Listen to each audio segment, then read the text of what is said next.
sorry. It's okay. And Pictures, baby pictures. shots. And, oh, you think so? Good, how are you?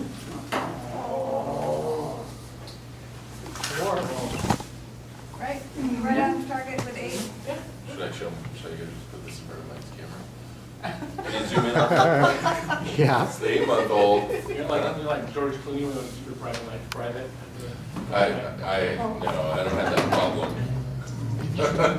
Okay, welcome, public,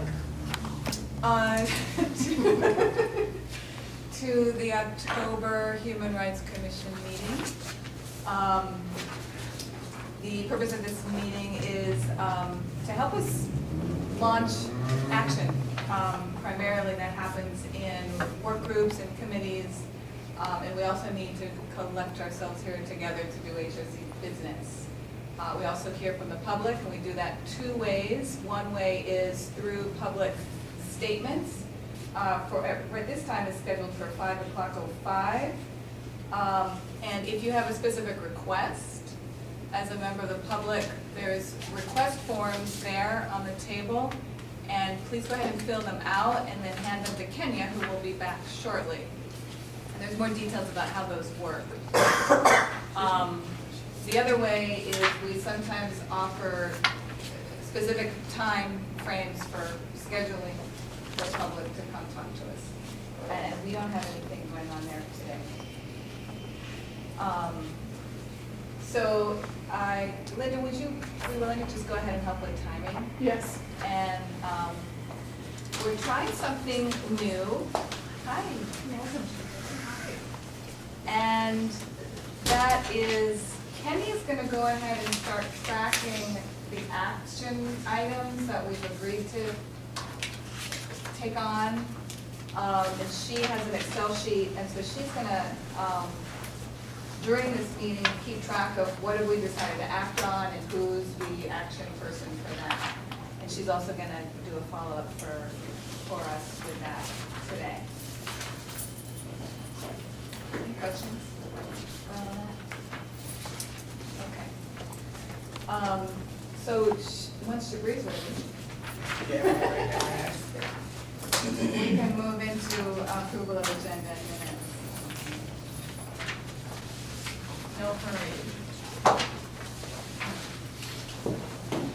Did everybody get the minutes? I didn't. And there's other things up here, I see.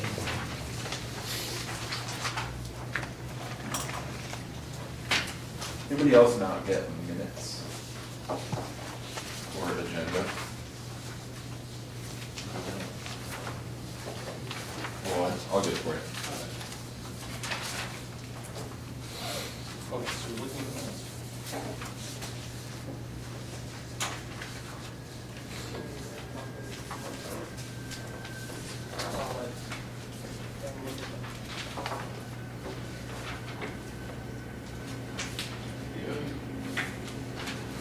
There you go.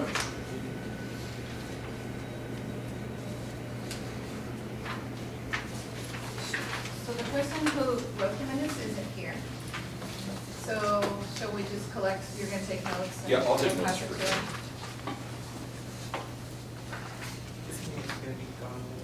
Nope, she just went to move her car. So if anybody has substantive changes to the meeting minutes from the September meeting, just yell at me and I'll write it down. I have one, in presentation about the first page, Amy S. agrees to take on the liaison role with Sheila. So I just want to be clear that I agreed to I agreed to send an email, short-term action, I agreed to send an email to everyone to get them connected to Sheila if they wanted to help out with that, but it's not I haven't agreed to a long-term liaison role with Sheila. Okay. I'm attending Sheila's news conference. Is that a change, Linda, you would like in the minutes? Is that what you're saying? Okay.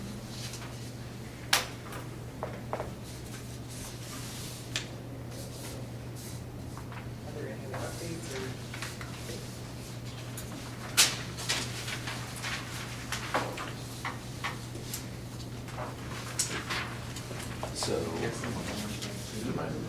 so this is the only change to the agenda under presentation. Amy wanted to clarify that under, needs to take, under minutes. On the second page, Hold on, Alan, will you hold on just one second, I'm just catching. Amy agreed to send this email, but she did not agree to long-term liaison relationship with Sheila. And that's it. Okay, Alan, you were about to say something. I don't know how important these are. This one I think is though, is when Mike was talking about the restaurant door, I think that's Lonsdale Park, but I'm not sure how to spell it. It's Lonsdale. The park, is that? I think it's yes, but I don't know. It's spelled kind of strangely. Lawns, maybe there's an S in there? Yeah. L-O-W. Perhaps we just make a note to check in on the spelling of that. Yeah, yeah. Usually I'm not concerned about spelling, but something specific like that, I think we ought to be.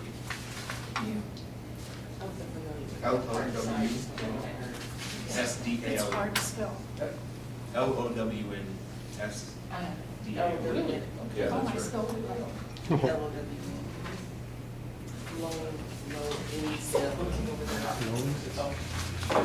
I'm not good Mr. Lonsdale is.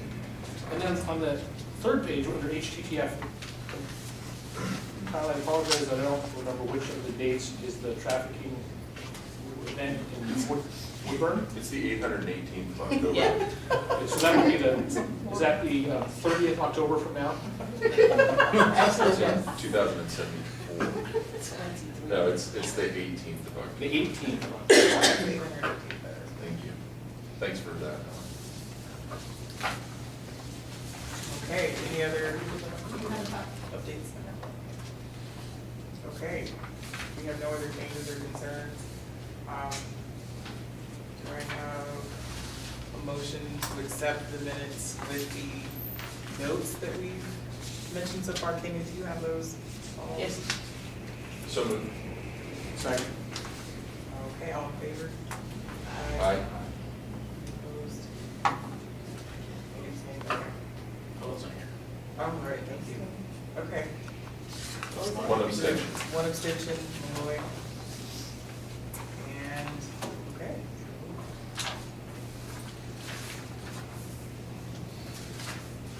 We've got some agenda changes to go through Gotcha, okay. and then approve them. I can get started on those agenda changes.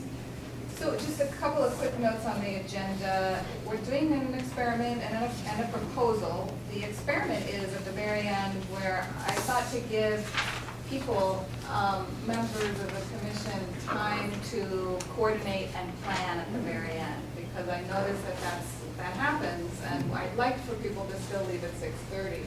So I suggested that we adjourn at 6:15, and OEHR has asked me to make sure that we're really officially adjourning at 6:30. So I just would like to reverse those two. So we'll get up and do the coordinating we need to, or visiting with the public, and then somebody will call out an adjournment to the room that's in motion. Does that make sense?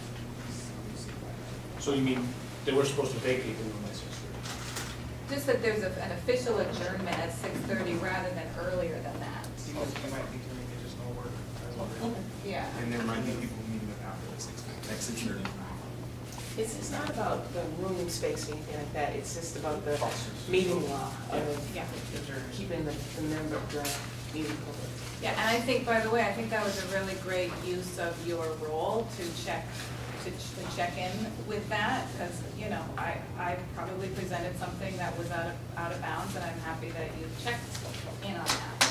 The other change is we're looking to move to more brief reports from committees. So today, we want to ask for just what's most necessary for the commission to hear for most committees, and then if you feel like you need a detailed report, like the houselessness roundtable does, we can work that out. And in the future, we're going to ask committees to send reports, updates online the week before the meeting. If anybody has concerns about that, please go ahead and let me know. But those are the main changes for the agenda, which we can make. And then Irene is not going to be able to join us, so that frees up about 10 minutes. Yes. I would propose that we amend the agenda to make the 5:25 to 5:35 slot time for the Emily Gottfried Awards Committee to present the nominations and for confirmation. Would that be okay? Sounds great. Would it be better to move that up, Kyle, because I know we're gonna lose a couple people early. Oh, that's right, we're gonna lose both Malloy and Abdul, aren't we? Yeah, so I'm wondering if it would be better to move that into where to push down commissioner reports and those other things, and put that in that 4:30 time slot. Yeah, why don't, let's do that. Is that That sounds possible? fine to me. We're So- just switching number 5 with number 8, right? Sure, that sounds great. And then inserting at number 5, the awards. Okay. So outside of changing the adjournment, understanding that Irene won't be here, committee reports, thank you. Amy, are there other things that we would like to look at? Well, I see that Dante's not here. I know that he's at a meeting in City Hall. Oh, he did walk Just in. getting settled. So, why don't we switch 3 and 4? And hope that he shows up after 3. Okay. I move to approve the agenda as amended. Second. All in favor? Aye. You opposed? Any abstentions? Nope. Okay, so, thank you. I'm sitting here like, okay, we're done. You're doing great. Took me 18 months to figure that out. Okay. There's a reason why I asked you to do that. Okay. So for, next up is Lisa's favorite Yes, Elby. of the agenda. Mr. Malloy. Okay. Yeah. That's all right. I'm just gonna do what I think I'm doing. Y'all can sort this out. So, today is one of our members' last meeting with us. This is significant because he's the first of the HRC, the reconstituted HRC members from 2008 to have fulfilled the maximum amount of terms available. So, he's been around since the beginning, and I too have been around since the beginning, and I'm actually very pleased that I was asked to do this presentation, and I'm by no means saying that means it's going to be a quality presentation, but I hope that you know that in my heart it is intended to be quality. So my friend here, Abdul, and I have been serving on this commission together for 6 years now, and we've been through side by side a lot of turmoil and fights and some victories, both moral and genuine.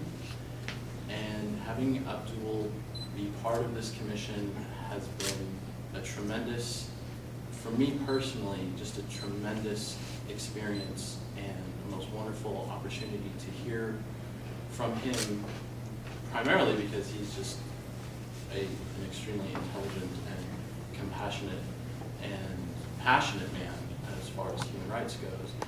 But the perspective that he brought, and he has seldom, never wavered from that perspective of being more inclusive and understanding what the world looks like here in Portland from people who are not maybe originally from Portland and not maybe originally from the United States. And he has lent his voice to issues that extend beyond Portland, so that as one who's more locally focused, I found that very helpful because I sometimes lose sight of the fact that human rights is a global issue and not just a Portland issue. And we worked really hard on I forget what we called it at the time, but the the issue around ICE and Multnomah County Sheriff and Portland Police, and not having people who get pulled over for traffic violations end up in Tacoma awaiting deportation, and having, watching him in action in the meetings we had with the sheriff and the police chief and in our deliberative meetings was just, he was something to behold. And while, that's still unfinished business as far as he and I are concerned, it is not for a lack of his hard work and effort on that. Sometimes you just run into institutions that refuse to see the problem. So it is with a heavy heart, and I think that's perhaps what Amy was referring to, that we're here to say goodbye. But I hope that it is not so much a goodbye as it is until we meet again, because I know that these are not issues that you will let lie dormant and unattended to. So we have gifts, which I claim no responsibility for providing, other than to simply hand them to you. The first is actually a copy of the original resolution that City Council passed, reconstituting the Human Rights Commission. And as you see, Abdul, you are, there's your name. One of the original 15. So this is a keepsake that you can have. And then second is just our statement, both OEHR and the Human Rights Commission, to you, how much you meant to us and how important your contribution to us has been. And we hope that you will treasure this always and treasure your time here. Thank you so much. You're welcome.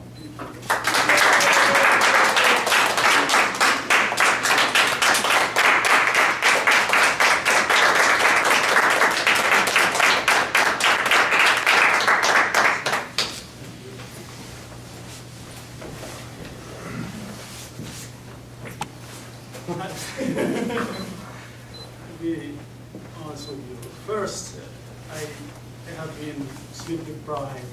That's why I asked my friend Kel about his daughter. I have a newborn 10 days ago. Congratulations. Thank you. Yeah, he's a boy. And yeah, there is no sleep. So, and I'm speechless. To tell you, I've been honored to be part of this commission. I've been honored to be part of the first members when we established, the city established this commission. And literally from that point I feel like there is this, not this huge, but there is this commitment and these promises on my shoulder that I need to keep. And it's literally every time I come to Human Rights Commission, thinking about it or working with you, literally I feel that's very proud, and all of us we should be proud of the work we do, and especially it's not work that is valued by money or monetary ways. And coming here and speak on behalf of our community members. And sometimes, and I apologize to each one of you, if any time I said or I acted or behaved in a way that any of you could hurt my feelings or things, it's all from my heart. I love each of one of you, I really respect each one of you, I value each one of you. Even you have been with me from 2008 or new members, I do. Have a lot of respect to each one. And literally, sometimes you have a different point of view than mine. And they love you more because you're bringing something that I need to be thinking about as I live here. Literally, every time driving and then checking all the comments and things, and how we can take that comment and make it more perfect for our commission and welcome it. As I saw it, you saw throughout the years, sometimes I make a comment that makes no sense. I need to readjust my English. And sometimes something that's an idea that probably would be like, what is he thinking about? But I'm thinking from my mind, using my mind, but thinking from my heart. And literally, I really appreciate each one of you. And this is not the end; it's a journey. I still see each one of you, and I still keep following what you all doing, and still be as supportive of you all. So all I can see is I wish you all the best and in this journey, and good luck, and really feel really driving here. I tried to come last month, I had a hard time coming, and today is like literally, you know, it's hard to come here to say bye or goodbye. This is my last meeting. It's really, really, really difficult. It has been really an important, crucial group for me, all of you, each one of you, and hopefully we'll see each other years to come. And also want to thank Dante for his leadership, and Dante, from the first day he presented, I remember we were at CPRC, and he came in as well, and it was like, you know, with my love, with my heart, and dedication, and it was like, I want the best for this office. I'm going to question this person. I'm going to challenge this person. And literally, in the best decision City made to have you in here. And they have tremendous respect for you. And they really appreciate you standing and with your leadership skills, and also standing in with the power and integrity to challenge situations and positions. And I appreciate each one of you, because you have other jobs that you do or other committees you're members of, but when you come here, you stand for what is right. So I appreciate each one of you. Thank you so much, and I love you all. Thank you. And I'm sorry I have to run, because my mother-in-law, I need to take her to the airport. I was thinking they need to go and change my veil, or something like that. So, yeah. So, thank you so much. Minutes reflect that.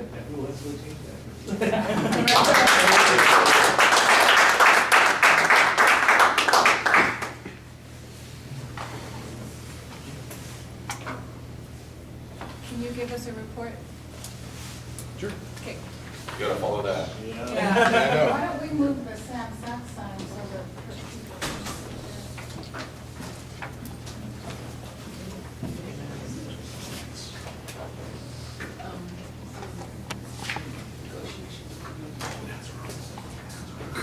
Hello. Hello. I don't know that I have a whole lot to report. We're, in terms of some things specific to you, I know, I think Ken Young, on my behalf, has been asking about, you know, just kind of some budget updates and things like that as we begin the kind of budgeting process. So assistance in that would be very helpful. I met with Amy and this afternoon, with what I think is a wonderful idea. And Kate, she left early, which I think is a wonderful idea in terms of putting something together to know your rights for the community. I think it's a phenomenal idea, and very timely, not late, not for you, but just in general for the community. So I think that it's up to you in terms of the budget aspect. I don't have any issue with certainly providing funding for that. I think that's what it's all about. Just as an FYI,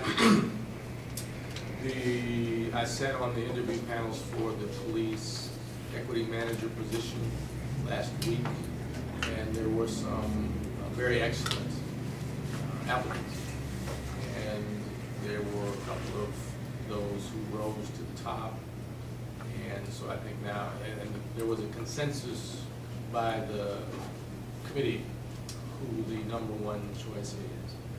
And so I think they're in the process now of doing that internal conversation with the chief and Assistant Chief O'Day, Assistant Chief O'Day was heading that panel, and I wasn't the only one from this room on that. And so I think there's an excellent choice, and so we're having those conversations now. So there's an expectation that that position should be filled fairly soon, which would then bring the number to actually 4. We have positions of equity manager in their title, 3 really, and then 1 other with equity in the position. So Bureau of Development Services, Parks and Recreation, BDS, the woman starts, I sat on that interview panel as well, she starts, I believe, next week. She worked for the University of Oregon and the Department of Diversity and Equity, or Diversity Inclusion, whatever they call it, University of Oregon, and was doing work much more expansive than just diversity work. So I think she brings a lot to the table. So Parks and Rec, Art Hendricks, I think who you've met or you all know, Art was the head of the Parks, what's Sam? Yes, Park Ranger.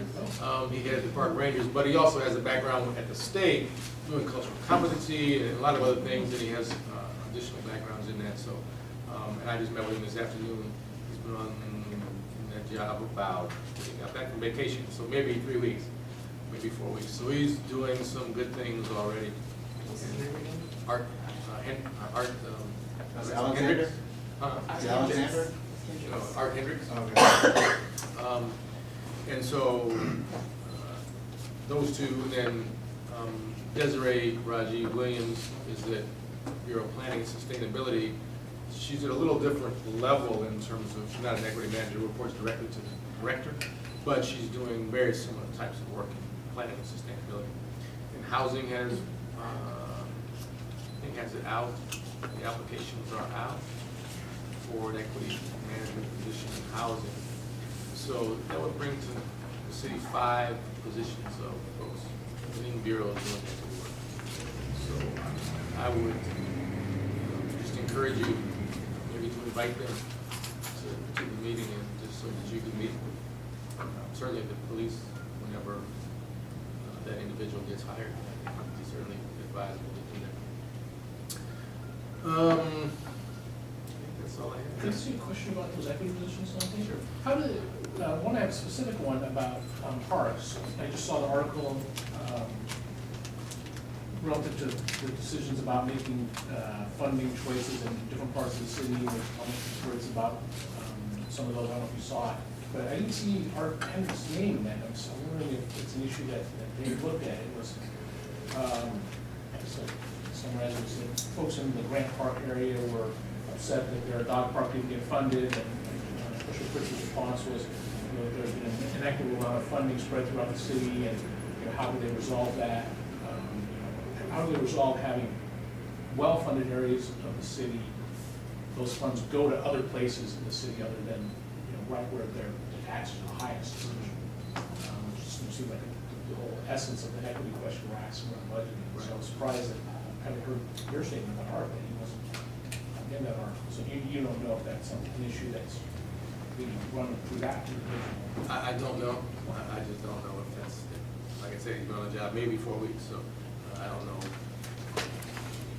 how much he's stepped into quite yet. Because I know he stepped into quite a bit. Yeah. It was percolating already. Yeah. So I don't know his relation to that. Okay, and that's just another part of that question, the same thing. What's your relationship with all those positions? Yeah. Is it just, are you guys just doing technical stuff, or are you working pretty closely with all those folks? No, I will work very closely with them. It's written into the job description that there will be. It's really related to the work of the office. Kind of helps like that. And I will meet with them individually, monthly, one-on-one, and then also meet as a cohort collectively, monthly. For a number of reasons, and whether it stays monthly or not, but initially certainly because so many folks are new to the city, and the city government structure and other things. I think having that ability to interact and just have a support system and talk best practices, worst practices, how can I do this, what are you doing, and my bureau really can't do that right now, but maybe in the future. So it really gives a chance to create some of the, we always talk about getting rid of silos. Well, I'm not gonna have any doing this. And so certainly for the community perspective, I think the community needs to know that they're talking to each other and trying to work, however it relates collaboratively, or intersectionality that is there. And so it's not gonna be Parks saying, I don't know what BDS is doing, because we have, so I mean, I'm really trying to create that crosstalk. And they don't have, they don't report to me, I can't prescribe what they do, but it's my intention to ensure that there's consistency across all of it as it's done, that, language, how we're looking at programs, how we're analyzing equity, doing those kinds of analyses and other things are consistent. And brainstorm. Oh, that's great, good. And that's separate from the CEC and the exec CEC Yes, folks? yes. Oh, So they will be, great, okay. they will be, I don't know what the right word is, they will have a set-aside seat at the CEC, but they're not going to replace an individual who is already a CEC representative, because I'm not trying to diminish the folks in the bureaus who are being able to get this work of professional development, whatever it might be. So there'll be 2+. CEC is the citywide equity committee folks. Any other questions? I just want to say thank you to Kate, because on Sunday at the ceremony for celebration for Amanda's husband, I think she did a wonderful job of facilitating that and opening that up. And it was just, if you couldn't make it, it was a wonderful celebration. It really was. I've met him once, I didn't know it, but just hearing all the folks who could stand up and tell stories about him, it just made everybody smile. It was just phenomenal. Plus the performers were just, I still don't know how they did half of what they did. It was a great event. So, thank you for continuing to do what you do. I am pleased by the direction and the work that the commission is moving. So I just want to say that because I've beat you up before. So I just want to say that I'm pleased with seeing the direction that in the brainstorming and thinking outside the norms that the commission is on. So thank you. Thank you. How are we doing on time? Just 7 minutes over, so I can provide So, yeah, next up is Emily Gottfried confirmation. So, this is the third year we'll be doing the Emily G. Gottfried Human Rights Award presented by the City of Portland Human Rights Commission. So the committee has been working to collect nominations from the public and from the commission. We went through the same process we did last year, and the committee has come up with three award recipients for your confirmation today in the 3 categories that we have been awarding for the last 3 years. Outstanding organization, emerging leader, and lifetime achievement. And so I'll just tell you the outstanding organization that we have selected this year, and that's the Albina Ministerial Alliance Coalition. And I don't think I really need to give much of an introduction. Obviously we consider these things, and we have a lot of candidates for the award, but we really think about the timeliness and what's going on currently in the city, and we thought that given the coalition's participation in the settlement agreement with the Department of Justice and the city, which is really a tremendous achievement, that was a real persuasive factor in our decision. For those of you that don't know about the AMA, it's the Albina Ministerial Alliance Coalition for Justice and Police Reform. There is the Albina Ministerial Alliance, which is a group of mainly spiritual leaders and churches that started in northeast Portland probably 30 years ago. And in 2003, after the death of Kendra James at the hands of a Portland Police Bureau officer, the Albina Ministerial Alliance created the Coalition for Justice and Police Reform, where they were able to bring a lot of groups together under one umbrella with the goal of reforming the lethal weapons practices of the police department. And they've been incredibly successful. In 2005, they lobbied successfully for a U.S. Department of Justice investigation into use of force by the Police Bureau. And then more recently in 2012, they successfully achieved friend of the court status granted by U.S. District Court Judge Michael Simon, so that they could be a voice, an active voice for the communities in Portland that were somewhat overlooked in the original DOJ settlement agreement. I think we all remember when the first agreement came out, and we all said, well, yes, this is about, this is about use of force against persons with disabilities, and it's also about use of force in our underrepresented communities and communities that have traditionally been underserved by our police bureau. And I think Overlooked in the investigation. right. And I think Judge Simon really recognized that, and granting them friend of the court status was just a big deal, and took a lot of work by the coalition, a lot of work by the coalition's lawyers who they got to volunteer tons of time. And so they've been very successful in that way. They are, in perpetual motion, advocating for police reform, and always doing it under the guidelines of nonviolence and respect for human dignity, and so I think they really embody that human rights, Declaration of Human Rights concept that we try to promote here. So they are our nominee for the Outstanding Organization for the Emily G. Gottfried Human Rights Awards, and so I would move for the commission to confirm that nomination with a vote right now. Second. All in favor? Aye. All opposed? Any abstentions? 2 abstentions, but we have 1, 2, 3, 4, 5, 6, 7, 8. So motion passes. And so I'm going to turn it over to Alan to talk about our emerging leader. Oh, great. Actually, I'm going to step out. Can you stay for the vote? We Quickly? have 5 minutes. Okay. I'll move along. So the recommendation from the committee for the individual to receive the Emerging Leader Award is Corey L. Murphy Heineken. So he was nominated for his role as co-chair of the Alliance for Safer Communities, which is formerly the Sexual Minority Roundtable. He served as the co-chair of this group since 2013, and previously was the ASC vice chair. He's also a member of the City of Portland's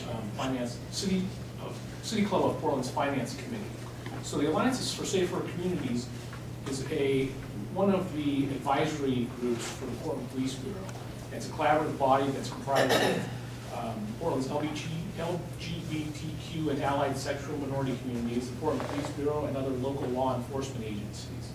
And ASC's work with the LGBTQ community and these law enforcement agencies to help enhance the relationship and cooperation between the agencies and the sexual minority community. From what we hear at CPRC and our contacts in the Bureau, ASC and Sexual Minority Roundtable has been one of the really active and successful advisory groups to the Portland Police Bureau. The groups have been involved in working together on patrols in the club district. A high percentage of hate crimes that are perpetrated now are perpetrated against the LGBTQ community. And so, in addition to serving as the co-chair of ASC, Corey has also been a strong advocate for persons of color that are members of the LGBTQ community here in Portland, and also his actual day job is actually as the Director of Operations for Pride Northwest. So he's very actively involved in work with the community. So that is our recommendation for the recipient of the Emerging Leader Award. So I would move that we award the Emerging Leader Award to Corey L. Murphy Heineken. Second. Any other discussion? Probably do that. All those in favor? Aye. Aye. Aye. Any opposed? Any abstentions? 1 abstention from Viola. All right. So I'll quickly go, and I think this one is going to be probably really easy for the time's sake. For Lifetime Achievement Award, our recommendation is for Abel Fordley. Yes! To win this award, and I could go over her entire bio for us all today. I can you want to move, we'll vote, and then you guys can. I can, or I cannot, so then Lola can go. But yes, I think we all know who she is, first African-American senator here as well. So I move that we accept this recommendation for lifetime achievement. And I will enthusiastically and second it. Great. All in favor? Aye. Aye. Any opposition? Any abstentions? Thank you, guys. Thank you, Some really great Lauren. choices. Yeah, great work. Yeah. Well, thanks everybody for getting us nominations. It was really a fun time to meet and discuss them. Yeah, that was great. And we need to actually, Abel was our keynote. Right, so I'll mention to you Thank you. guys that, Thank you. so I reached out to, Thank you. See you later. We'll see you around. Thank you. you should keep this. Yeah, would you like to take this side? Thank you, stuff you brought to this. You can put it on his desk right there. Thanks, food. We'll see you Get around. some rest. Congratulations. Yes. So, last meeting, I announced that she was to be our keynote. She was excited to do that. And we are excited to have her, of course, receive the Lifetime Achievement Award. And I think for us who were on the committee, that by far surpassed if we could get her in as the Lifetime Achievement Award person. And she enthusiastically accepted. And so anyways, that's what we'll be doing. I am right now searching for a new keynote. I will let you guys know that I have submitted to possibly have the governor come, and we'll see what that looks like. I'm far outside of the typical 6 to 8 weeks that they need, and so hopefully I can get an answer really soon. So if that doesn't work, we can move on, but I'd love to include the governor as our keynote if possible. Just with Abel there, I think it also would be a great kind of turnaround, and it should work unless he's super busy. I don't see why he wouldn't come, and my note I think was really moving, so if he's not there, then I'm gonna give him a stern. John, what were you thinking? So anyways, we're excited about that, and I will update everyone as to who our new keynote will be. And I was supposed to, before yesterday, just because we're on the EGG Awards, do a walkthrough and look at the space and location. I'll be doing that tomorrow. And so if anyone has questions or thoughts around that, I know our committees, we've got it covered, and so it'll be an event that I think we can all take a lot of pride in and look forward to. And with the folks that we'll be inviting, I think they will continue to look at it as an event that they look forward to. I think that's what we had before from other elected, so we look forward to carrying that on. And we've been in touch with the mayor's office and Commissioner Fish and his policy people about coming to do introductions, and they're very interested in participating again. And so we just need to figure out where we're going to put them in exactly. But just, pending any, schedule conflicts, which we all know can happen, we think that we're going to be well represented, or have City Hall will be well represented at the awards again. So this is what happens when you have your initial emerging leader award winner take over. She was on this yesterday. So thank you for all your work. I'm excited to do something good. Yeah, thank you. Really, that's really exciting. Okay, what's next? We're in 6, Executive Committee and Staff Report. Okay, so, HRC Leadership Transition and Membership. This is you again. Do you want to just, is that all ringing a bell? It is from the 15th meeting, I'm just kidding. This is the meeting you and I had, yes. So, transition meetings are occurring, they're happening, and I know that an aspect of last month's transition into making sure that we had leadership right away was a candid conversation around, hey, what in the heck is going on, so that we can go forward and have it be something that people look forward to doing, and something where I think even just, I think succession planning makes sense, and where people aren't having to vacate maybe, but kind of term out as per bylaws, if that were, a form of leadership, but really look at it in a way that was sustainable for folks who took part in that. And so those conversations, I think, are continuing to happen. I know Amy has lots of different ideas around how we look at leadership and has done a great job in the past. We said it was only a month. It's been a month now. But it felt, we sat down for what seemed like our 5th meeting, and I was like, how many months has it been? It's only been like 3 weeks. And I was like, oh. So there's a lot going on, but the goal, of course, is not only taking into account this interim period and looking at if it makes sense to extend that to allow for this work to continue to be more robust and to move us into a place that's just A more manageable There you leadership go. role. Mhm. I think, if I can jump in, I think, Please do. what I was reflecting today, I think the challenges that leadership perhaps are having as they step into these roles are reflective of the fact that we're doing more action.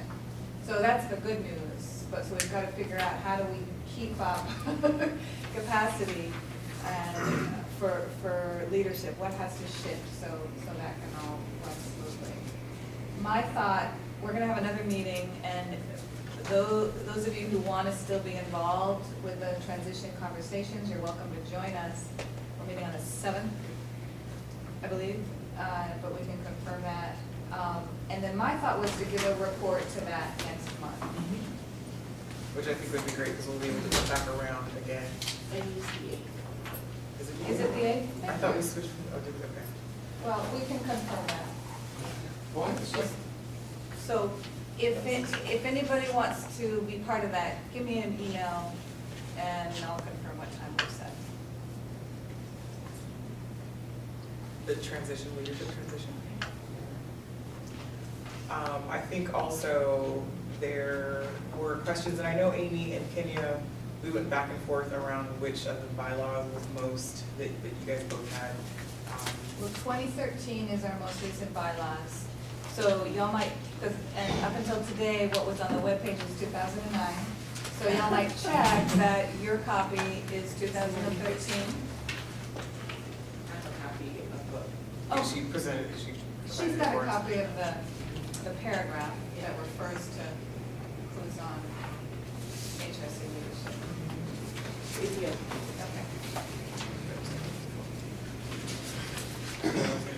Okay. So, yeah, we looked at what that looks like and making sure that it is correct and that we're all looking at the same bylaws, because that always helps, to making sure that those who should be at those meetings are there, and those who feel obligated to be at those meetings, that we know that it's based in something versus just a thought or a 3-year-old or 4-year-old piece of bylaws. Do you want to add to that? Yeah, I mean, it came up because we were wondering who is supposed to be on the executive committee. And, you know, we wanted you particularly to be saying we having a transparent conversation with everybody about it. Because Alan shows up and everybody, and there's lots of reasons why Alan shows up, but I think it's important that there's lots of clarity and transparency about why that is. I see that Alan shows up. I was happy for Alan to show up for the first meeting that I was at as a chair because of your historical memory with things. Same with Kyle, right? So I would suggest that executive committee has a prerogative to invite folks who carry that kind of knowledge to meetings, but we also want to be clear who's supposed to be there. And so we may not have to go through it today, we could, but. Well, yeah, and I think the basic understanding was that it's chair, vice chair, immediate past chair, and just in the standard way that bylaws would go, if the past chair has vacated a position, then the vice chair would go ahead and take that person's responsibilities on. Since we have both a vacation of the past chair and the past vice chair, then we either go down and get another layer, which would be post-past president, or the past president beforehand, which I believe is Kyle. Yeah.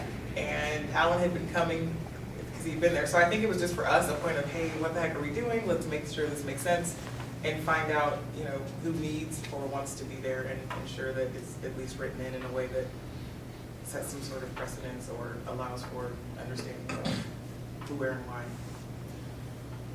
So, is this first of all, are we looking at the 2013 bylaws? We are, okay. Yes.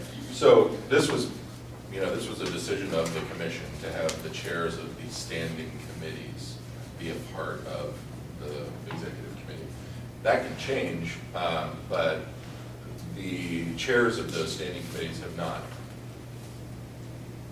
really been doing that. It really has been the chair, the vice chair, the immediate past chair, and the chair of the CPRC. That's kind of the only standing committee chair that has been regularly attending the meetings has been the chair of the CPRC. And then you're going to get some crossover too, like I'm the chair of the HTTF, but I'm also coming over to the fact that I was the immediate past chair. So I think that we can certainly change this back to, because the original bylaws were chair, vice chair, CPRC chair, and that was it. I think it's always been ongoing or standing. I don't think that's a change that we made. And I don't The think it's, 2009. So just CPRC? Don't even say doesn't say CPRC. CPSC. It just says It's- only, does the chairs were not all there? Right, well, Interesting. yeah, the chairs. and I thought I was hearing that the CPRC bylaws read that they are to be part of the executive committee, but we're not finding CPRC bylaws. Are there CPRC bylaws specifically? They're protocols. Protocols. But those aren't bylaws. Yeah, it's just how we operate. So maybe the thing to say is there's some cleanup to do that we would feel comfortable in doing. And shall we bring a proposal next month for any changes that we needed, or at least a declaration of how we interpret things?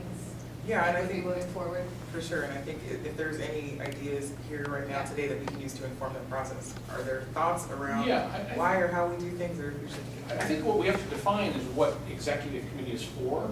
So for instance, it sort of doesn't matter if there are a whole bunch of people there, if for instance, if only a certain set of them can vote. So you can bring in a bunch of people to be advisory to you, but what you want to define is what you're doing there, and what decisions are you making, and who's making those decisions. So that the people that are the advisory people are actually not, they're literally being advisory to you, so that you have access to some of those resources. For people like me, for instance, I don't have a leadership role anymore that should allow me to be setting directions, but I think I probably have some other resources that are valued, but not in a leadership way, and I think that's what we're defining.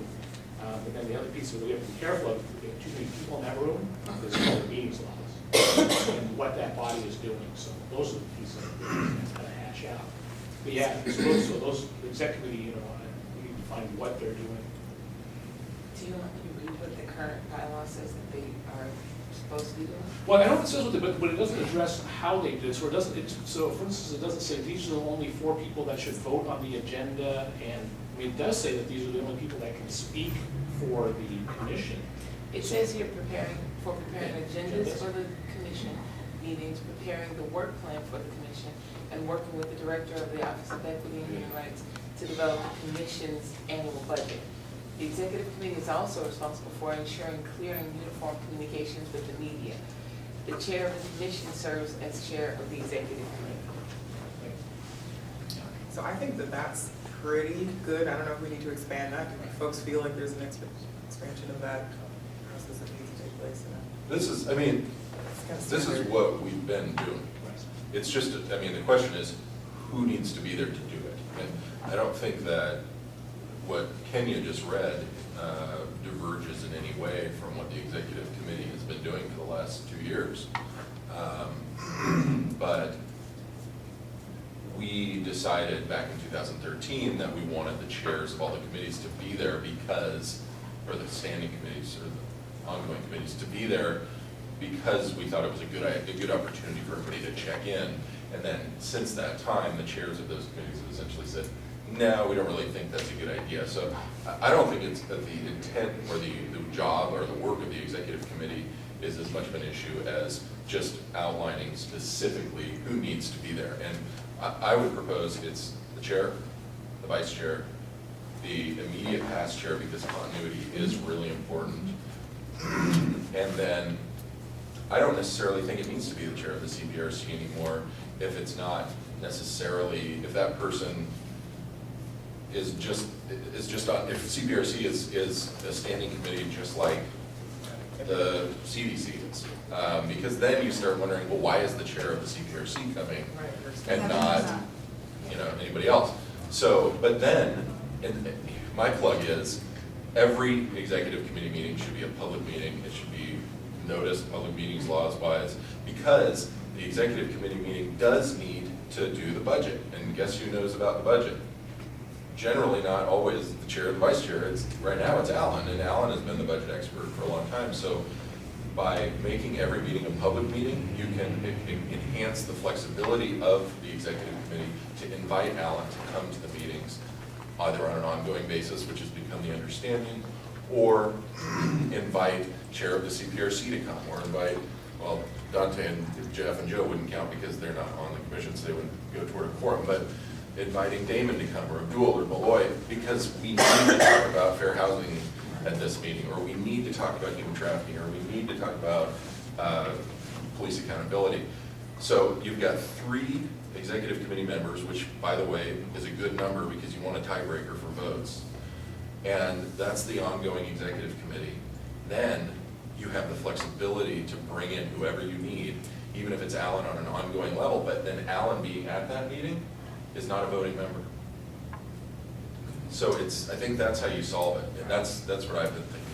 So that sounds great. I think one of the things that we ran into just in our meetings is based upon chair, vice chair, and past chair, and with the 2 recent vacated positions, and that being you, and we know that you are eventually gonna be like, bye. I'm bye, this is it. Then that brings back Alan. That's it. And so, so we just keep going down, we've literally gone down like horse. Well, Jeff. thank you. Oh, how soon they forget. Jeff was in. Jeff said something interesting today when we were talking about it over cubicle. Is it necessary to have, to figure out the outgoing in this case? Or the outgoing replacement in this case? Well, I think it would be nice to have a 3rd voting member of the executive Okay. committee. So I think it should keep going down the line of Okay. previous chairs. I mean, because Previous chairs, you're there's no reason. suggesting not to jump to a vice chair as a replacement. I think as long as you've got previous chairs available, it would make it more simple to do it that way. And then if there are no more previous chairs available, then you can go to the previous vice chairs. Just keep going down the line. The outcome would be the same, Well, you're still going to the executive committee meetings, that means. because the previous vice chair is Evelyn. Yeah, but you would be the next previous chair after me, so you'd just be the next in line. But only if we would define it. Yeah. So now that, yeah, so I like the idea of executive committee of 3 folks. So what we'll do is we will come back post the next transition meeting where other folks can also bring up things that they maybe thought of or have input for, and bring back something to next meeting that Yeah, just states exactly what we think makes most sense, and we can go from there. yeah. But as it is now, and what we'll be coming back with, Alan, it looks like you would be that 3rd person. Did you have something, Carol? I'm sorry, I didn't mean to. Yeah, I have and it's quick. So, separate from the commission, what would be the huge difference between the 2? Because I like the idea of having, multiple meetings for people to get together, but at the same time, if it's just to go over the agenda and the budget, it sounds like it's very interesting.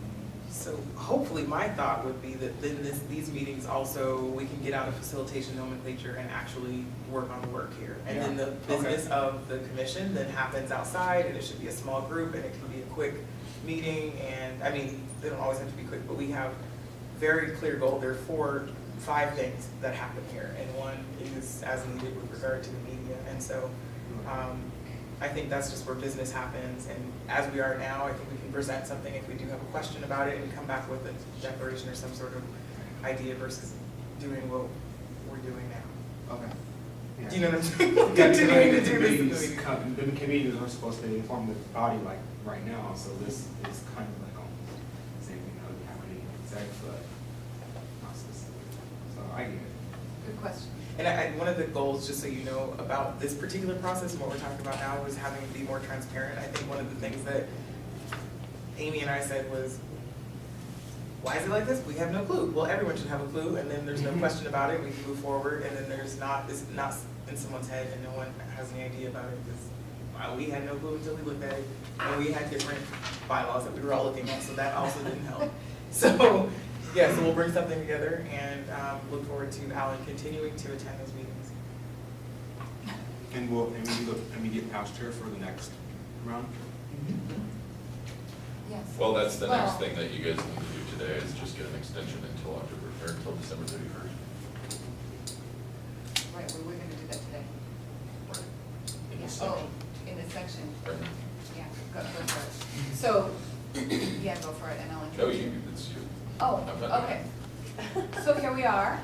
Shabri and Amy have agreed to liaison, to interim as chair and co-chair, vice chair, until the end of this month. Is that what we agreed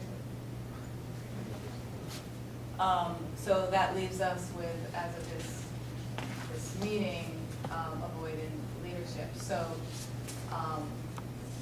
we have talked and we are prepared to continue through December 31st in that interim basis, as one option. And we're also open to suggestions for other options. Thank you for volunteering to do that. That happened last year and it worked out pretty well. And I think it makes perfect sense given the planning that's been going on for the next couple of months. There are significant HRC events happening in the next few months. So I would certainly support you guys doing that. I think it's great, and you've done a really good job over the last month. And I would move for the interim appointments of Amy as chair and Shabri as vice chair to be extended from October 31st until December 31st, 2014. So I'm wondering if we should look at the dates, which would mean that we would have to have a new leadership in place for our January meeting, which means that if you backed up from that, we would have to vote on a new chair and vice chair in December, which means we would have to have their nominations in November, which means we would open today the nominations and close them. No, is that right? No, you do it one month. Open them in November and then close them in December? Yeah. Okay. So is that the process we'll go through then? We only extend them through December 31st? I think that's the only way we can do it while abiding by our current bylaws. And that's what we should do. Okay. Open nominations in November for December Voting. voting.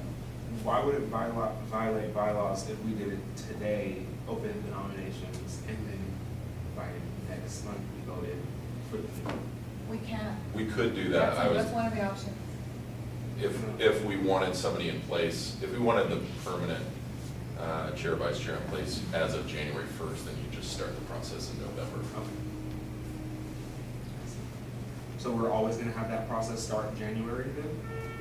We can do that. Currently, the executive term starts October 31st, I'm sorry, November 1st. I think that it's gonna be up to the commission over the next year to figure out whether they want. And so I should say the reason that the executive term ends October 31st is that general terms end October 31st. So that's the reason that it has gone that way. You don't want somebody term limiting out on October 31st who is in an executive leadership position, leaving then a void until you can go through the whole nominations process. But it's certainly something that the commission can change through the bylaws. I second Kyle's motion. Did you make a motion? Yeah, Kate already seconded. I'm waiting, I'm not gonna time warp. And in this case, do you, Sure. I have to do that?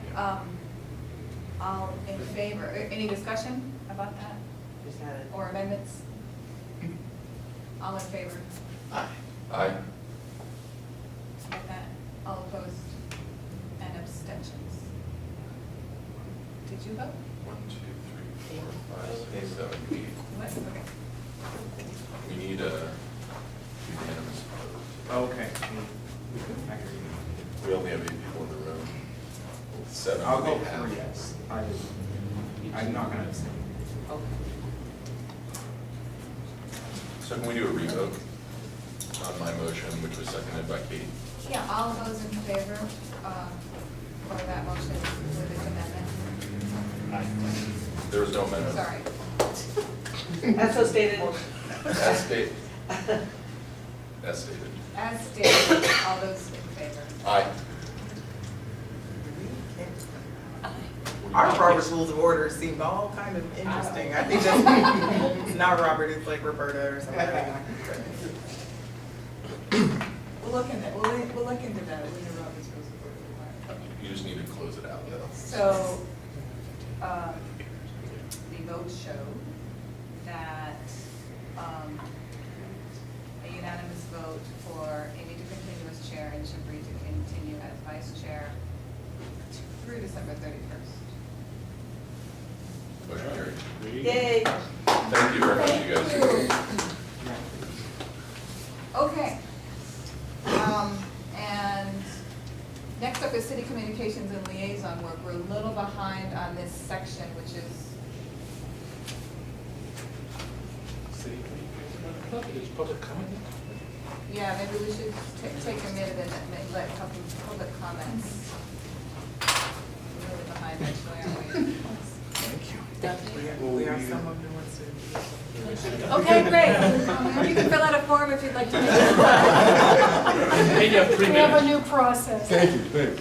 Just real quick, I forgot to mention that next Monday, if you don't know, at PSU is a celebration of the 50th anniversary of the Civil Rights Act.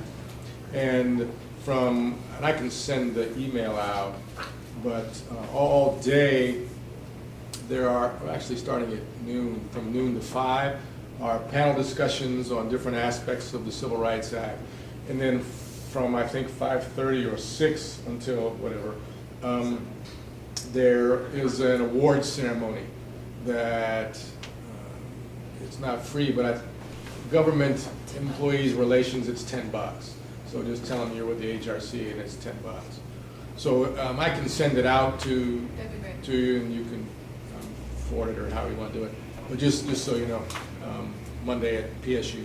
Okay, thank you. You made it within your 3 minutes. Thank you. And we get to ask clarifying questions. Clarifying questions about that. I'm on a panel at 4 o'clock. I was gonna say, is there anyone particular that we should be? Any other public comments? Beautiful. Okay, jumping back up to number 6, so city communications and liaison work. No offense, I'm having an allergic reaction. Oh, sorry. I'm gonna try over here. It's not me.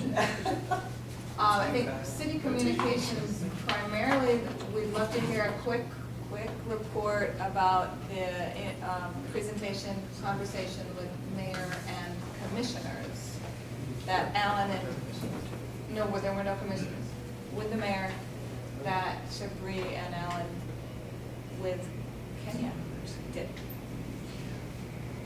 Yeah, so myself and Alan, along with Kenya, sat down with the mayor on, was it the 28th? The 22nd. Oh, so the 22nd. We sat down with the mayor upon Alan had been, I guess you've been working on making sure that we were able to sit down with him, right? Had those Kenya. meetings? Oh, Yeah. Thank you, Kenya. Look, I'm shining your light elsewhere. Kenya worked to make sure we had a sit-down meeting, and Amy and I and Alan had all been initially those who would go. Amy couldn't go at the last minute, and so Alan and I went, and I think it was a great conversation. We heard that he had been pretty trepidatious walking into that meeting, and his staff members had been also. I mean, just the amount of I had to ask myself, should I have become a little bit more concerned? I was like, this is just Charlie, what's happening? And we had a great conversation. One of the requests that we had was to open up communication. I think it was probably my first or second meeting here. There was a lot of conversation around the mayor not meeting here, not being available, not coming to meetings, or where was our initial connection to him. And so one of the first requests that we had was for 4 separate open communications with him. 2 would be with the executive committee and kind of at his, wherever it fit with his schedule, and we'd meet like we did there. The other 2 we asked were to have them happen here at HRC, so that we could all be a part of those conversations or all have that opportunity to connect with him. And he was more than happy to do that, and appreciated the opportunity to continue to make and develop relationships. We felt it may have been important to mention that while those 4 meetings were important, we recognize that just kind of by standard role of communication, as he connects with Dante, that may have been a communication source that once looked like it was okay, but we felt that it was important that Dante not only continue to have his meetings with him, with everything that he's talking about, and maybe that included something about the HRC, but we also felt like it was great to have a direct connection and relationship building, and he thought the exact same thing.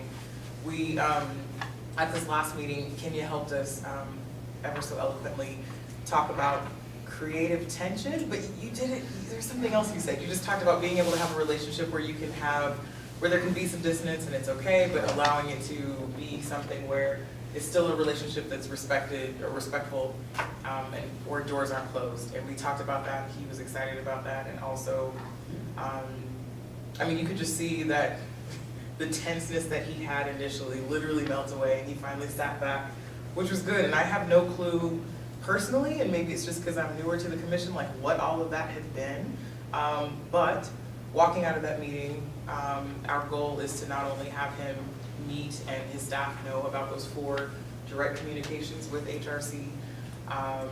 We talked about the fact that we look forward to supporting the city in their work and being and kind of speaking to our ordinance that is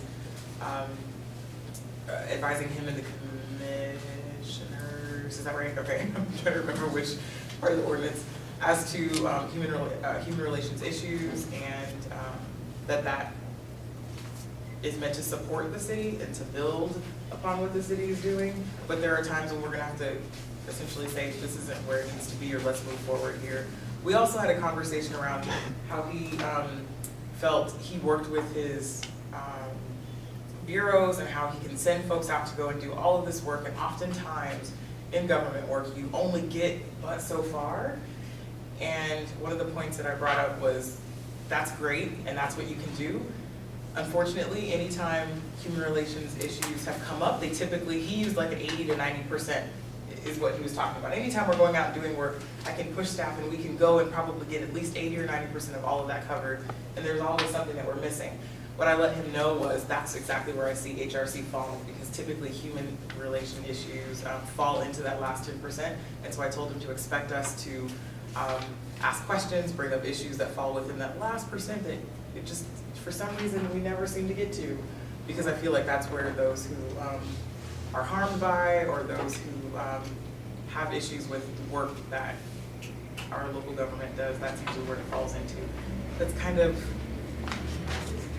pardon? The talking about the tiny houses and the round table work was something that he really seemed very excited in. Yeah, and so he was really excited. Alan, you can speak to this because you were in that meeting. But I think it was a really great conversation. It leads to what we hope to continue to be a great relationship. We also talked about, just from a communication liaisons piece, us being able to reach out to his staff or different bureau directors if we have an issue on housing.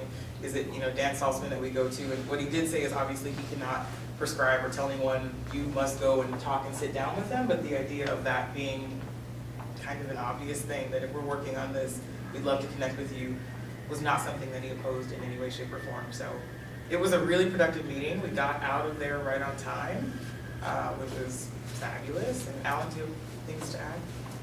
Well, it's interesting. I had a different takeaway from the piece that he was talking about, the 90% piece. Because I think it came at a point in the conversation where we were talking about how we operate as a commission. And I think the example we kind of landed on was the Planning and Sustainability Commission. And we connected on saying, actually, you know, I really like the way Planning and Sustainability works. You know, they're supported by staff. And I think what he had said about that was, oh yeah, I like that. What they can do is take a body of work and take it to that sort of 90% level, and then pass the take that advisory role onto the council, so that the council really is working on making the last 10% of that decision. So that's kind of, to me, is what I heard from that conversation, which I thought was an interesting analogy and one of the ways that we could work as a commission. The way, because what I related to him was that I was on a planning commission, and it works very differently than the way that we have sometimes worked in the past. So that's the only piece about the 90%. And then, yeah, and I thought that he was really excited about the idea of the roundtable, and I thought what was really interesting was coming to it, having come to it from our partnership with the Interfaith Initiative, and understanding that what happened there is essentially the city and the mayor and those folks essentially saying, we don't have enough resources, we like what the Interfaith Initiative is doing, let's support them helping us. And the mayor made the same point that, yeah, this is really exciting if what you're saying, what you're organizing is a forum that is essentially not asking the city to do more, but saying, what can we do together, to make this problem better, which I thought was an interesting perspective from him. To think about, I think there's a lot of times where forums like that or public meetings are just saying, well, what's the city doing? What can you do for us? Why aren't they doing more? Why don't you spend more money on this, spend more money on that, as opposed to saying, what can we do together that would make an issue better? So I think that's really where he was coming from on that issue, which was kind of telling about, I think, what happens in public settings alike with city government folks. Kenya, is there anything else that you'd like to throw in? The thing that I like to throw in is that what I heard was some what I would call reliable agreements from the mayor that he will attend 2 meetings throughout the year, and that we will have 2 meetings with him as an executive body. I heard that as an agreement more than just something he was interested in. He said this will happen. He was excited about it. And I'm just confirming that with Diana to get some dates on the calendar. That was They've my been question. very busy lately, so I'm still waiting for a response back from her, but I have asked for the confirmation of those dates, at least 2 of them. I know that the dates about when he comes to a meeting are gonna be sort of as he's available, but the 2 dates for the executive meeting, we'll be able to put that on the calendar out within 12 months. The good thing is, if we do move forward with those being public meetings, if for some reason we need to just have many folks come and be a part of that meeting, I think we can, if we notice that the HRC aspect, because one of the things that I also stated was if we had to only choose one of the 2 options, then I would much rather him come and be a part of this entire HRC meeting, because I don't want it limited to me or whoever may be or whoever at that time may be in a chair role. So I'd much rather it be a place where everyone could connect and or ask questions. So Yeah, it's just really, really a great report. Thank you for following up on those 2 pieces. And, we should take seriously the 3rd piece about communicating with his staff. So, I just encourage committees, particularly if they're working on projects that would intersect, could find value in communicating with that office. Take a look at who's attending to what, and we can look into, as you see, meeting, visiting with that staff as well. and or maybe inviting them here. I mean, Yeah. just like we have with other folks, I think that could be valuable as well. So I think it was a great meeting. I don't know any other thing. I know we're super. I think we earned a lot of social capital in that office during that meeting. It was exactly what we did at this time. And I think that from there we can all look forward to moving forward and building a relationship and not really having to look back at what we can't change or can't do anything about. Great.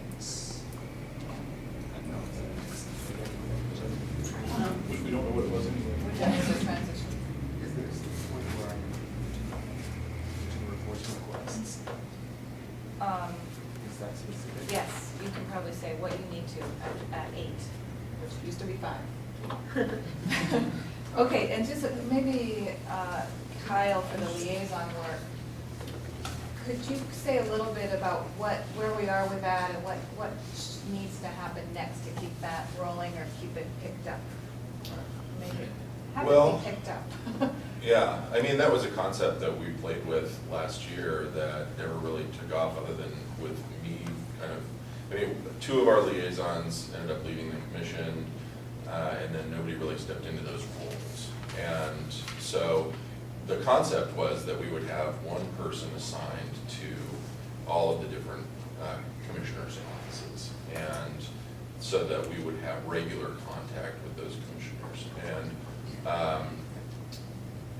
I think, I think it's still a good idea, but it's gonna take initiative. I mean, it takes a lot of time. And that was one of the, when I first started as chair, that was like one of my goals, was to try to reestablish a relationship with City Hall. You did great. And that was kind of one of the ideas, and it just never really took off. Okay. I mean, I kind of did a lot of it, but if people want to do it, that's the concept. It's just, somebody gets assigned to a commissioner, and you make contact with that commissioner's policy advisor and try to set up a regular consultation, and I tried to do it once a month, and they were very receptive to it. So I was, oh yeah, absolutely. It was Stacy Brewster was in Saltzman's office, and I was meeting with Josh Alpert in the mayor's office, Sonia Schmansky in Fish's office, Dora Perry in Commissioner Fritz's office. I met with I was And you were with assigned- Dora, yeah. No, I was with Amanda, so I met once with Amanda. Okay.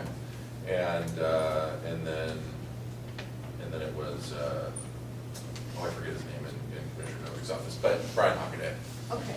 So they were all great. Right. So I would suggest picking that back up again. It's just about finding commissioners who are gonna take the time to do it. It was just one of those things where people liked the idea of it, never really took the time. And what I had wanted to see is that we look at a similar strategy of having commissioners assigned theme-based, bureau-based.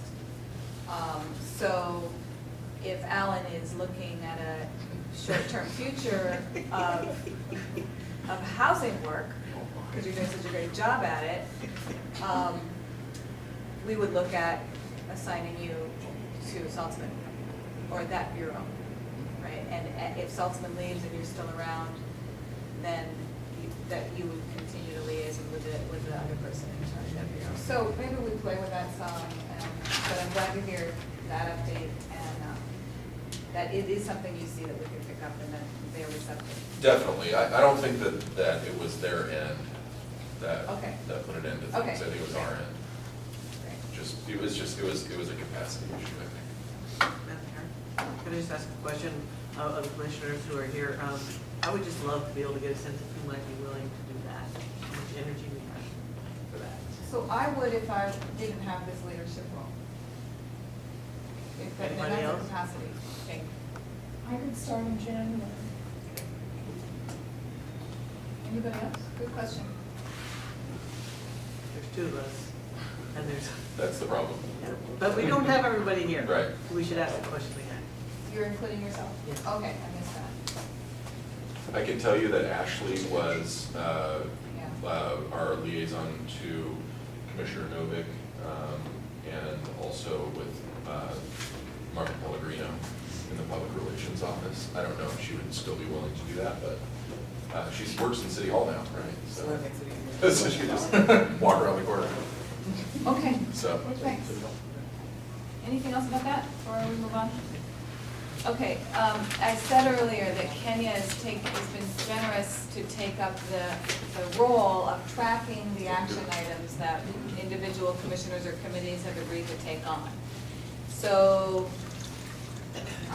and we should give her time in every meeting to check in on how things are going, particularly because she's got a column, I know, that says open and closed.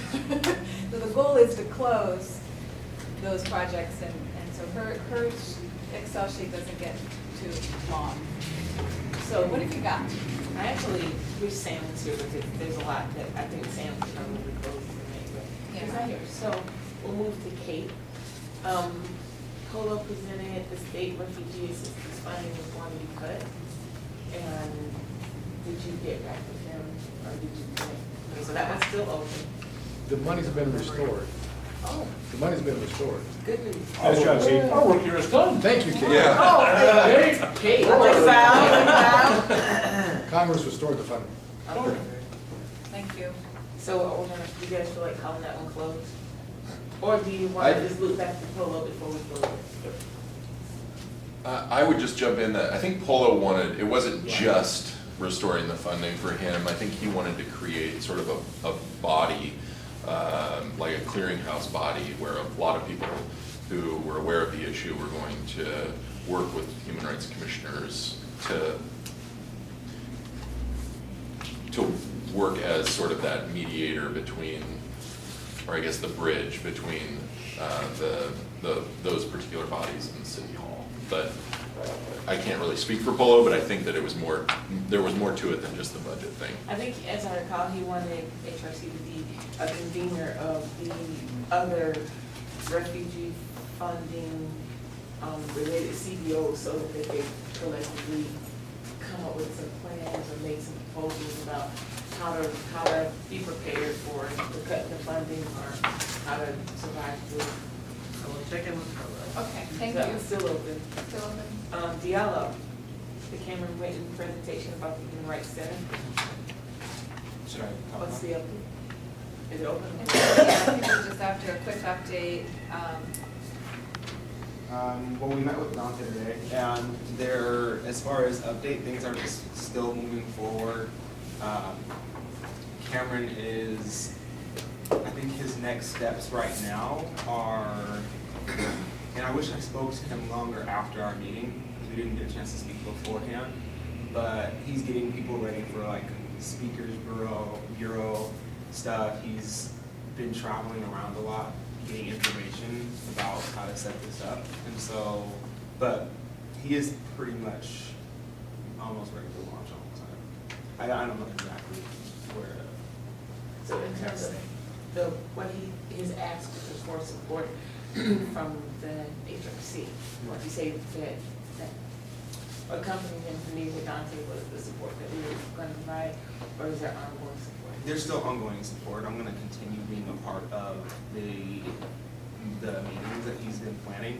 But as far as support, I think that by having an HRC liaison, it brings credibility to what he's doing, which is the Human Rights Center, and getting more press and visibility about human rights in the city of Portland. So, yeah, it's still necessary, I would say. Okay, so is that one still open? Okay. And then Amy and Linda, What are we doing? Portland parent meeting presented about. So that's done. Close. That was this task that I assumed to get us all connected to Sheila's project, which is happening on the 11th. If you need me to resend that, let me know. And then the last one was a request for support on a house bill, that allowed for the arrest of people who are practicing Falun Dafa. And no commissioner picked it up as an action need. Would anybody like to pick that one up, or would you guys like to discuss not picking? Say the action request again? Can you say the word again? Support for the House bill that allows for the arrest, the conviction and the arrest and conviction of practitioners of Falun Dafa. In China. This is In This China, is yes. So, While I want to support that, I don't think it's within our purview. We are based in Portland. yeah, one of the things we can, I'd say, get better at is learning how to say no, particularly the more difficult things to say no to. And I think Rihanna described this one really well. Another thing though is that we've gotten maybe 2 or 3 asks from global issues, and I know of other ones that are happening, like people happening in the Philippines. Do you think that it would be a good idea to make a list of partners to connect them? Because there's people who are global that they don't know necessarily about each other, but they come to us for our help. it might be wise for us to connect global groups with other global groups and allow them to. Or local groups that are connecting globally. Yeah, So yeah, I think that's a great idea, and that's, you know, I'm gonna mark that as something that we can look at. I don't know, what kind of Just like a timeframe we're list. looking at that for, but, and particularly if you wanted to start developing that, or working with Kenny on that. I think the list of partners can live on the website. I mean, it's a Yeah. place that someone can go to Exactly. first.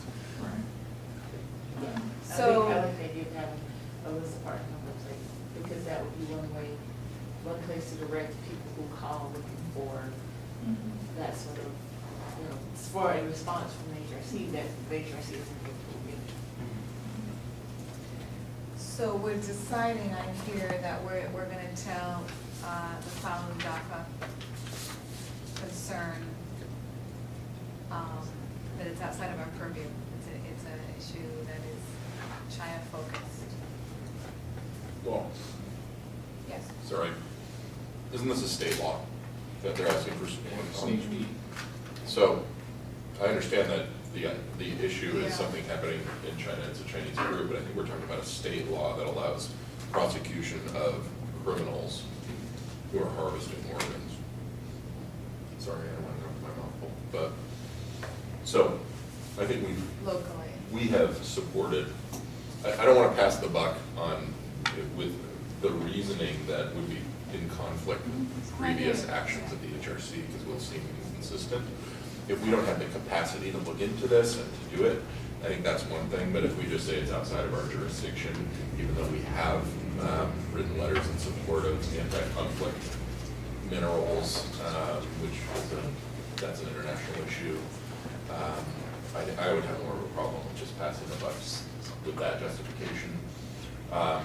What was the Falun Dafa ask, did that come at a meeting, or did that come directly to you? It was a meeting, remember? She came, she gave you guys some handouts. I might not have been She here. had some handouts.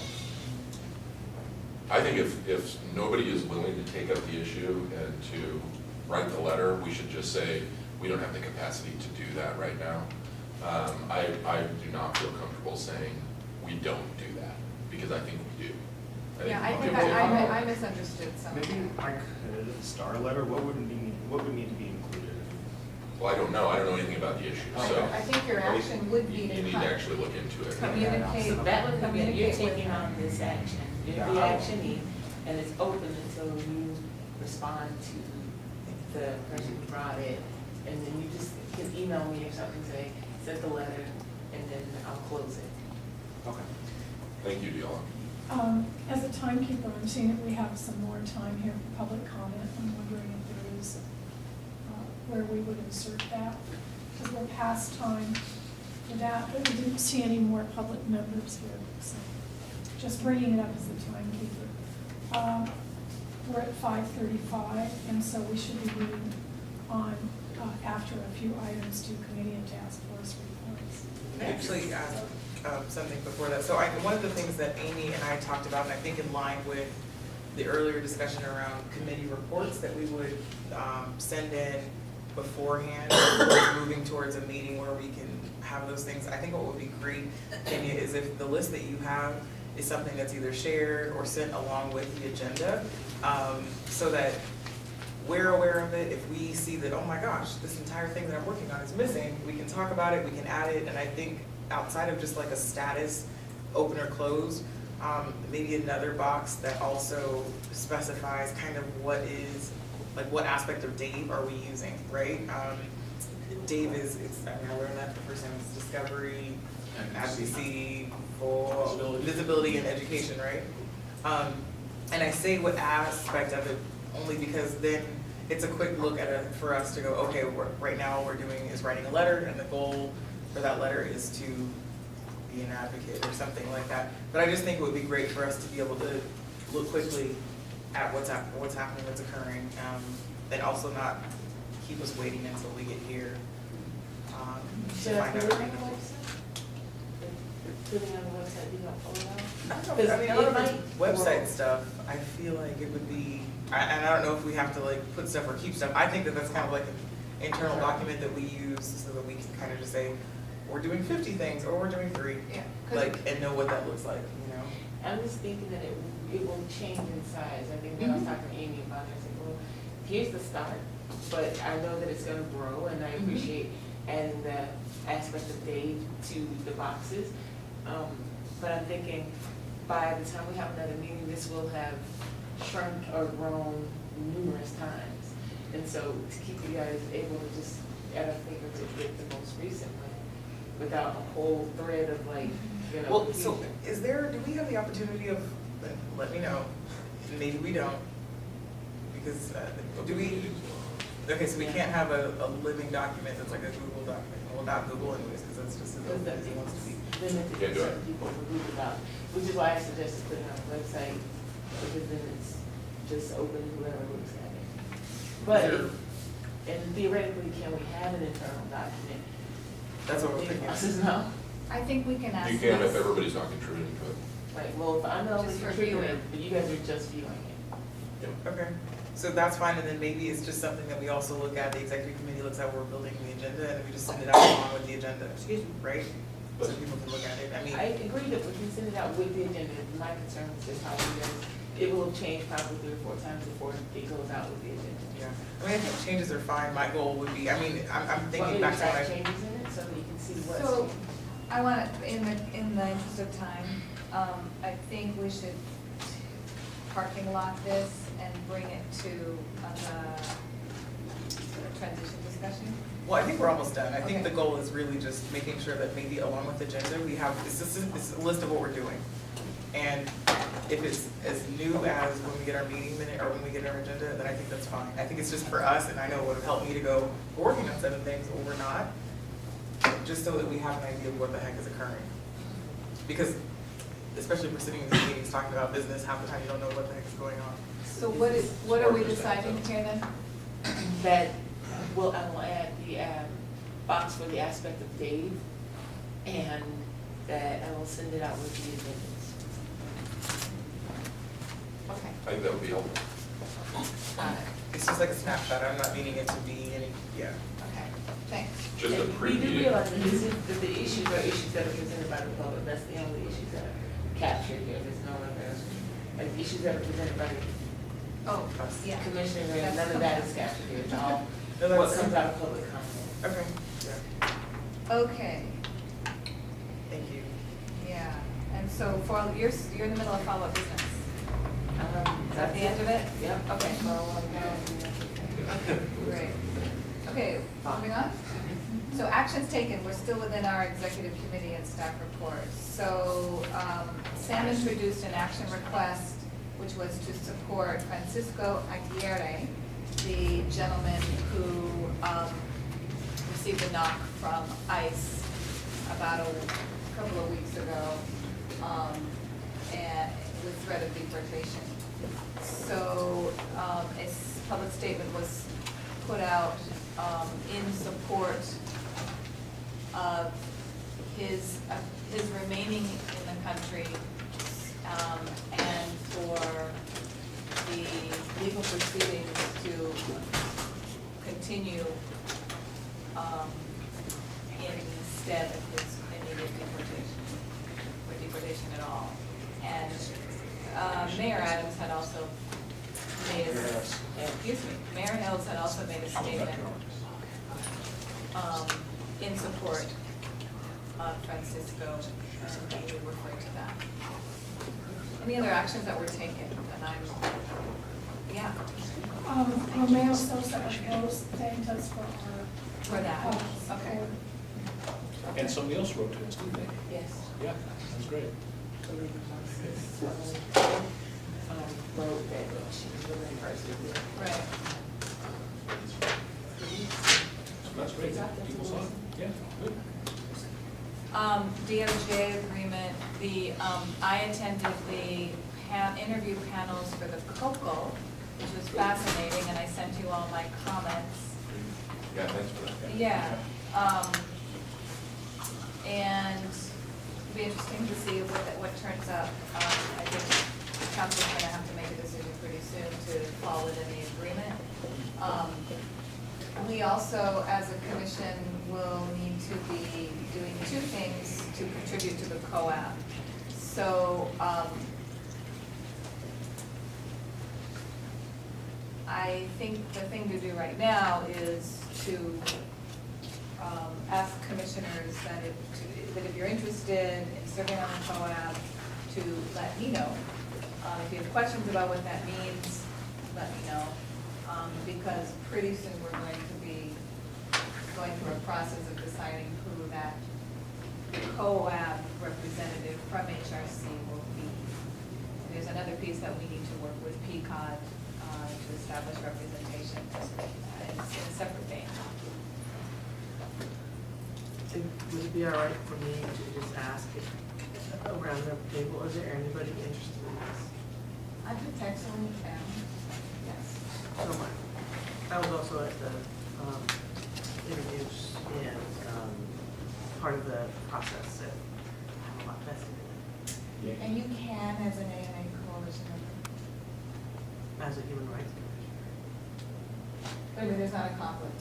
There won't be a conflict. And I just say that, because Okay, I hear you. it's just, I just say that because you bring up the conflict sometimes.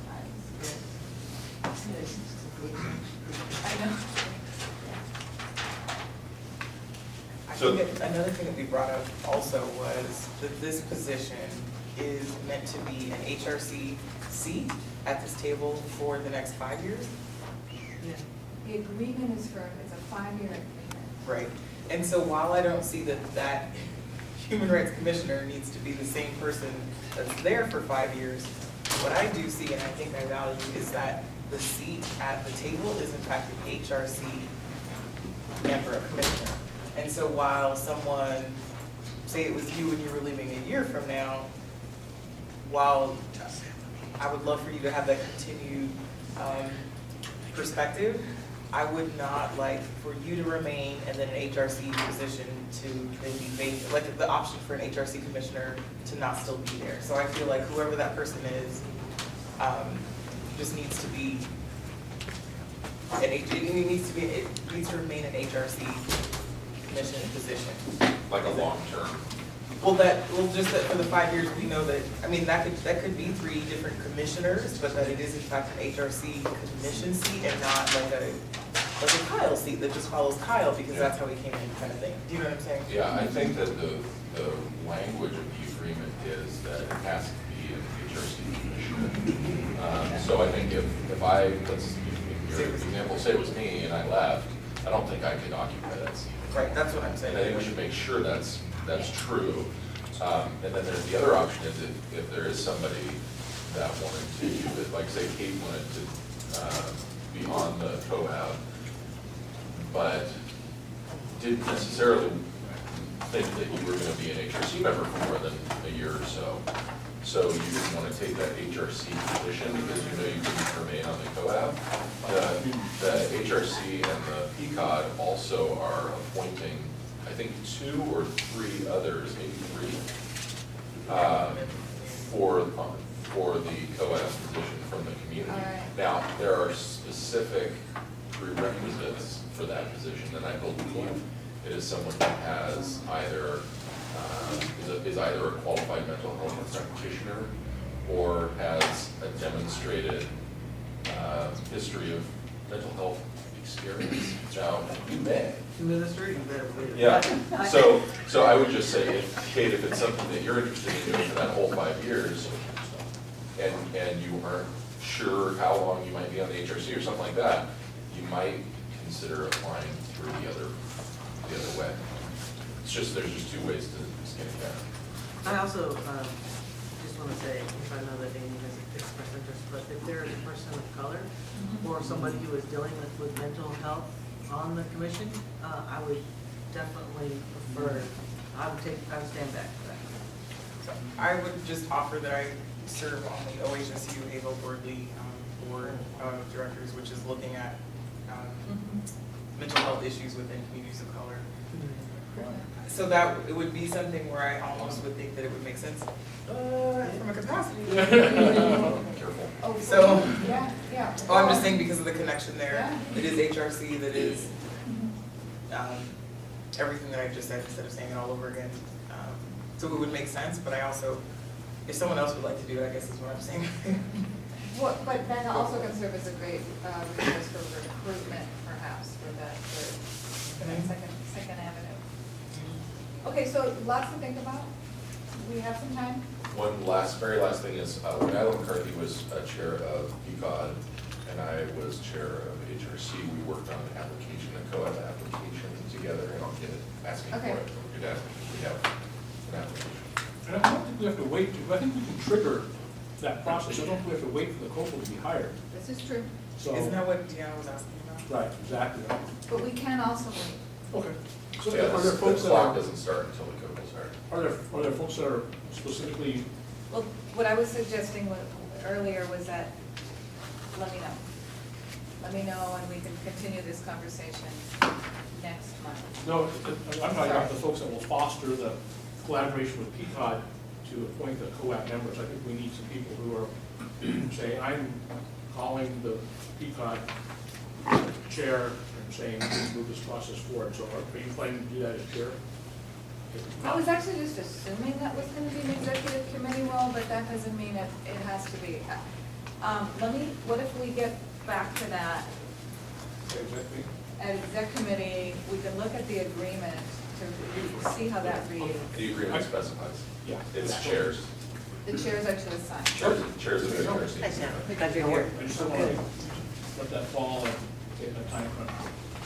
Because I think it's 30 days or 90 days. Thank you. Okay, budget. I think the thing here is Kenya, oh, I know what the thing here is. We need to get budgets to Kenya, and I know some of you have already, those of you who are chairs of committees. But we need to ask that you do it again, if you haven't already. And we asked that they be in today. So we need to ask that they're to Kenya by the end of the day, midnight Friday. Because at that point, she's gonna move into action with them, and we're not sure how much leeway there will be to get into the budget process after midnight on Friday. And the reason, Or why don't we just say there isn't any leeway? there's So no we can leeway. get it in. I mean, because I feel like we've been asking for it for the 30 weeks. And we want something that is really quite descriptive. Like I think Diallo and Amy, you guys went through the process with so you know that it's more than just the name of what it is and a couple of numbers. But can you guys kind of describe more what you think? You want a fairly itemized budget. With the addition of dates and times or days or dates when we expect these things to be accomplished and done. So will you And just what's tell, already been okay, accomplished. so will you just tell us all who has done what you need, and then if any of us have given you something that isn't sufficient, will you tell us that it needs to be amended? I mean, we should just come out of it. I mean, So all of them need to be amended. all of them need to be Yeah. amended. Okay. Well, I think we need to We back need up. to get I think we need specific. to back up because I think what we're asking for at this point are budget items for the 2014-2015 fiscal year, aren't we? For Yes. the current fiscal year. That's- I don't think so. Well, tell you what Dante said. So Dante is reviewing our so the 2014-15 fiscal year began on July 1st and runs through June 30th of 2015. So that's the budget we're working on right now? Because the budget that we're working on is the budget that begins on July 1st, 2015 and goes to 2016. And so that is, this piece that he got for now is the lead up to working on that one. Oh, you So he wants to know, is the budget spent, how much of it's spent, and what is planned to be spent? This year. And when. Okay, so that This year. wasn't clear. And then we'll start working on the budget for 15-16, because he's gonna wanna review all that, probably like, what, January, February, sometime in that time. No, it has to be way before that, because it has to go to VAC before it goes to all those other pieces, and has to be, council is working on it in February. So the implication for what Dante is doing then, if that's what's happening, is he's saying that, my assumption is he's gathering information to be able to say, It looks like you'll only spend $10,000, so your budget for 2015-16 should be $10,000. Could be. I mean, could be. So get it in, or else there's no money for it. So that means that, the message for committee chairs is you need to also be thinking about what you might need for next thing. So I think, I mean, anybody who hasn't submitted a budget, I mean, obviously, we know who they are, but we need to, it would be helpful to get a specific ask of each of those chairs from Kenya and our chair. A specific ask to that specific person, privately if you want. And then for those of us, like I submitted what I thought was all I needed to submit for Human Trafficking Task Force. And if that wasn't enough, then if you would please tell me why, because I wouldn't know that because I submitted it and I haven't heard that it wasn't enough. So if you want to let me know privately what I need to do to amend it, then I'd be happy to do that. So it's just like, if I told you couples real quick, it's just You like. can tell me that too. I need the dates of when we anticipate the things that haven't been done yet to be done. That's the only piece of yours that's missing. So the quarterly, when I say we're gonna do those events quarterly, you need the dates for each quarter? Yeah. So the extra, so it needs to be 2 dates? 2 dates. Okay. And if what Alan is surmising is somewhat accurate, then getting that information that way sort of hold that money for you. Yeah, that makes sense. Are you guys talking about inventing, when is your Know Your Rights event? We were looking at doing sometime to be determined sometime before July 2015. So it's a to be determined event. Well, it sounds like that's not I what was it gonna is. say. You should just pick a date. Well, actually. Before June 30th of But 2015. we worked that out with him. Right? Okay. So in this I'll fiscal take year? one to pick a date, try to be as accurate as you Yeah. can. And but then eventually- be held to that date. Yeah, I think if we get a good format for that, you know, I can work with you to help design a format for what exactly is the sheet that people are filling out as chairs. Okay, so you And and in I, terms of a budget sheet? yeah. Okay, Okay, good, thank you very much for that clarification. we'll be in touch about that. Okay. So is somebody gonna be in touch with the chairs of the specific committees about the fact that they haven't done that yet? Yeah, Already know what's happening, so. well, We were all looking at you, Sam. Ernest. Budget.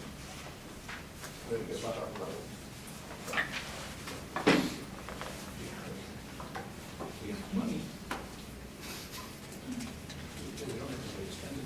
It's the other part of the budget, it's the spending part.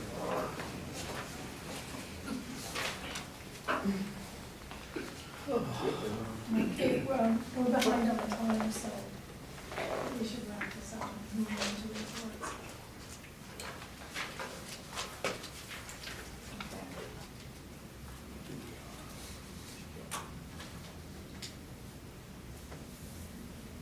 I'm just gonna do a little math here.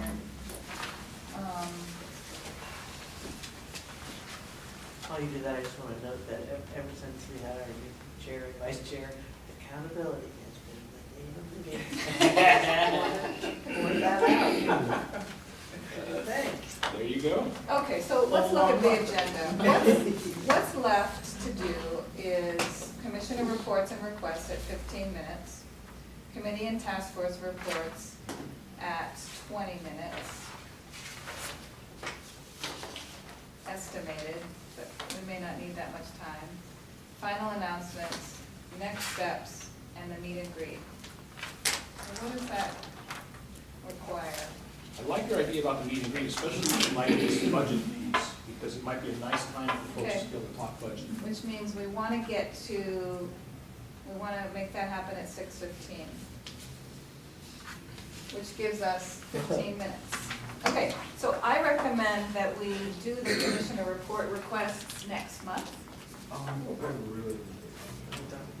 and give Diallo a chance to say what he wanted to say on that space. And what is that about? A request, it's about the round table, about getting. But that's available coming up during detailed reports.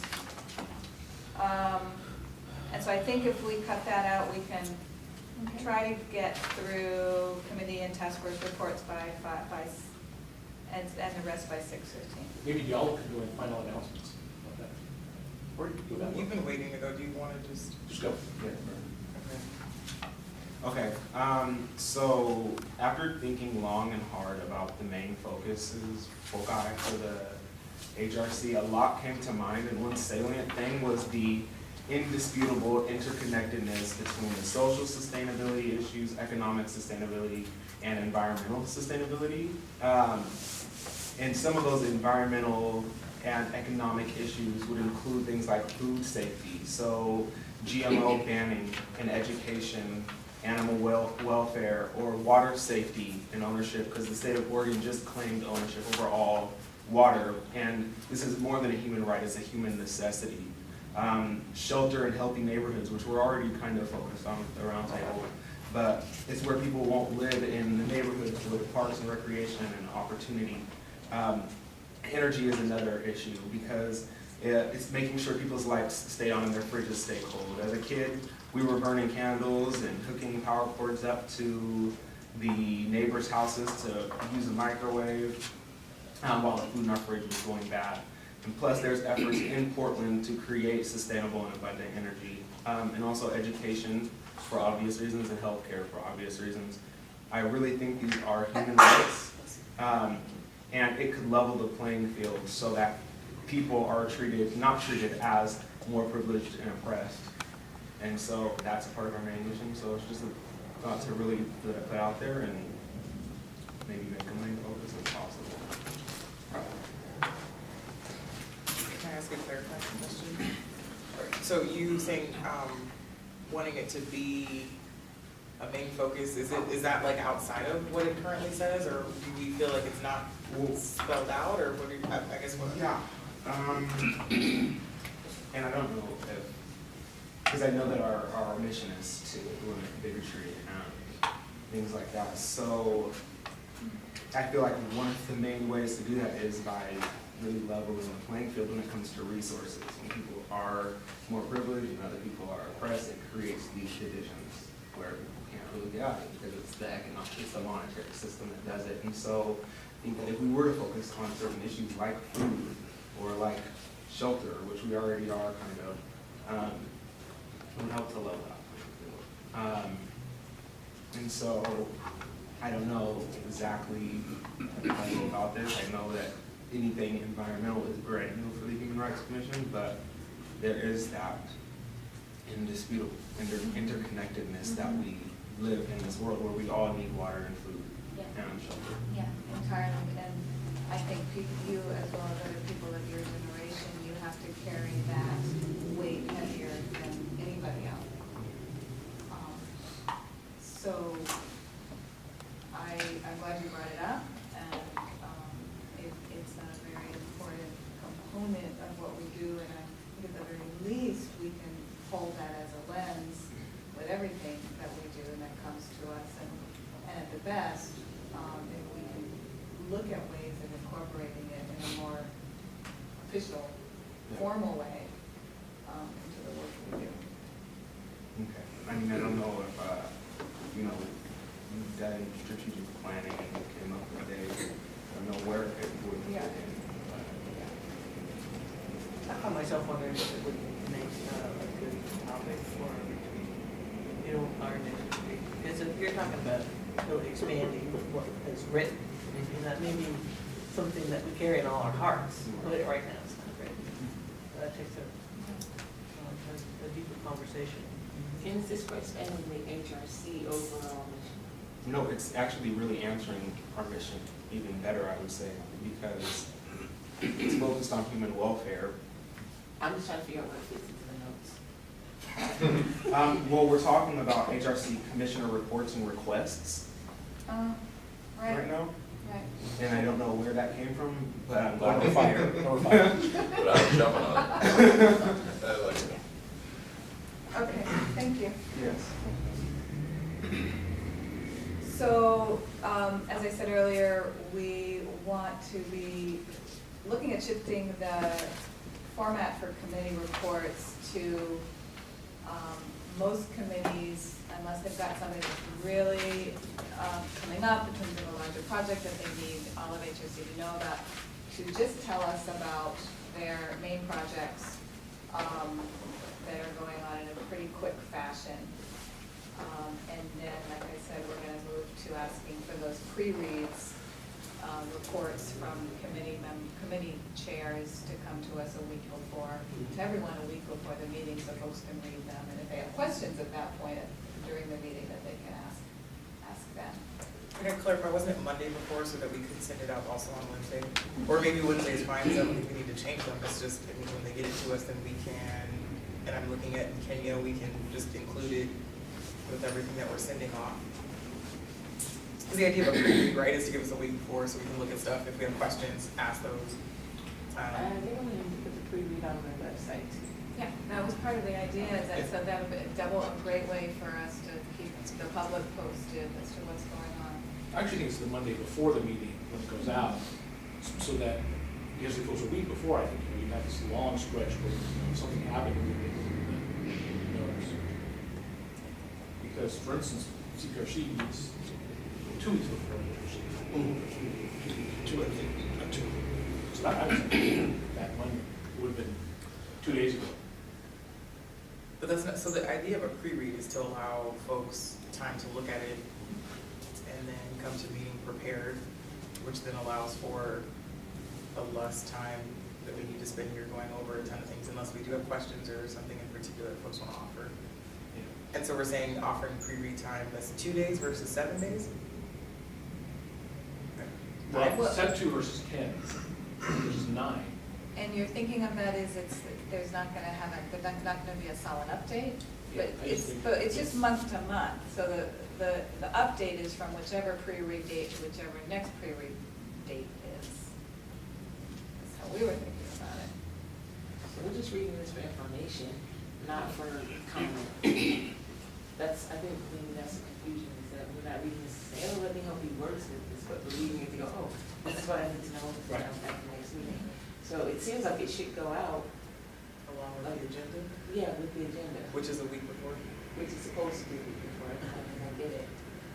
Yeah, we can streamline things, yeah. Because I'm thinking one email, right? So now we Right. know that the email would include the agenda, it would include pre-reads from committees, and then it would include that matrix that you have. I'm calling it a matrix, it probably is not It that. is, it's not that Okay. serious. That's just a basic kind of, what's the other public work that we're Yeah. doing? Yeah, That would be. It helps me a lot have too, it all in though. one. exactly. Because as many And emails cut as down on we do. paper. Yeah, and then maybe we call it like pre-read or something that's just like full packet or, commissioner packet. Because I'm thinking, a lot of other boards I sit on, the good thing is I just get it, I can look at it, I know what the heck's happening, I can star things that I have questions to, and we can bring it in and You can print all that We're at putting once that and on staple it. big old staple. Yeah, another little piece of like, if I send them out, you guys are being responsible for printing them for yourselves, or, because these end up Right. getting wasted, honestly, Right. a lot of this. Yeah. And we throw them out because nobody uses them, so that would that would solve a couple of problems at once. Okay, so we're all okay with our agenda? Great. Can I just check in with people, would anyone have an issue with printing it? I mean, I know some people work in different places where you either shouldn't be or can't print things, does anyone actually have an issue with that? Are we all good with it? Okay. And I'll Just still as a print way a of- few, but like instead of printing 20, I'll Yeah. print 10. Yeah. Yeah. And you can maybe coordinate with Kenya if If you you- need some resources from the Yeah, if office. you need to print. To be printed for Look you. at this, we're getting green, see, environmental stuff is all ready. Bam, just like that. Okay, I feel I like love we should it. move on to reports. It's 6:10. I understand that houselessness roundtable needs a little more time, so we'll call that a more detailed report. And then does any of the other committees need more time? Great, so let's do the short reports first. Do you want to start? Sure. Well, I'll keep it short. So the CPRC needs 2 human rights members, because Abdul's leaving and Danita left. We still haven't filled those. So we need somebody who's interested to let me know who that is. So that's kind of an immediate need. And my apologies, that it hasn't been taken care of sooner, but I've been handling a lot, so no excuse, I'm just trying to find the balance. But that needs to happen immediately. We need 2 members. I talked to Kenya today about the next week, we need to put out an announcement for a community member at CPRC to put out an announcement and then have an interview process to appoint some community member. The police have already decided who they're going to appoint. It's going to be a line staff, female police officer to the CPRC. I can't remember her name. Rader. So that's going to happen. We're also going to partner, talk to Masami from PSU, and I'm going to put together a description of, so that some students from PSU, they have, I can't remember what it's called, that they have to do. And they're going to, yeah, something like a capstone where they're going to work with the CPRC to help us do more outreach and engagement in the community to get our name out there. So more people will come to the CPRC meeting and they know exactly what we're doing. So putting that together with her to hopefully get some PSU students to work with us. And then we're also talking about getting out into the community more the next year.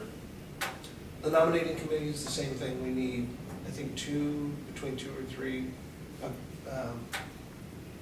human rights commissioners. We need 1 for sure. We have 2. And, yes, So 2. and potentially 2, because. Tanita Abdul. I'm not on the nominating committee.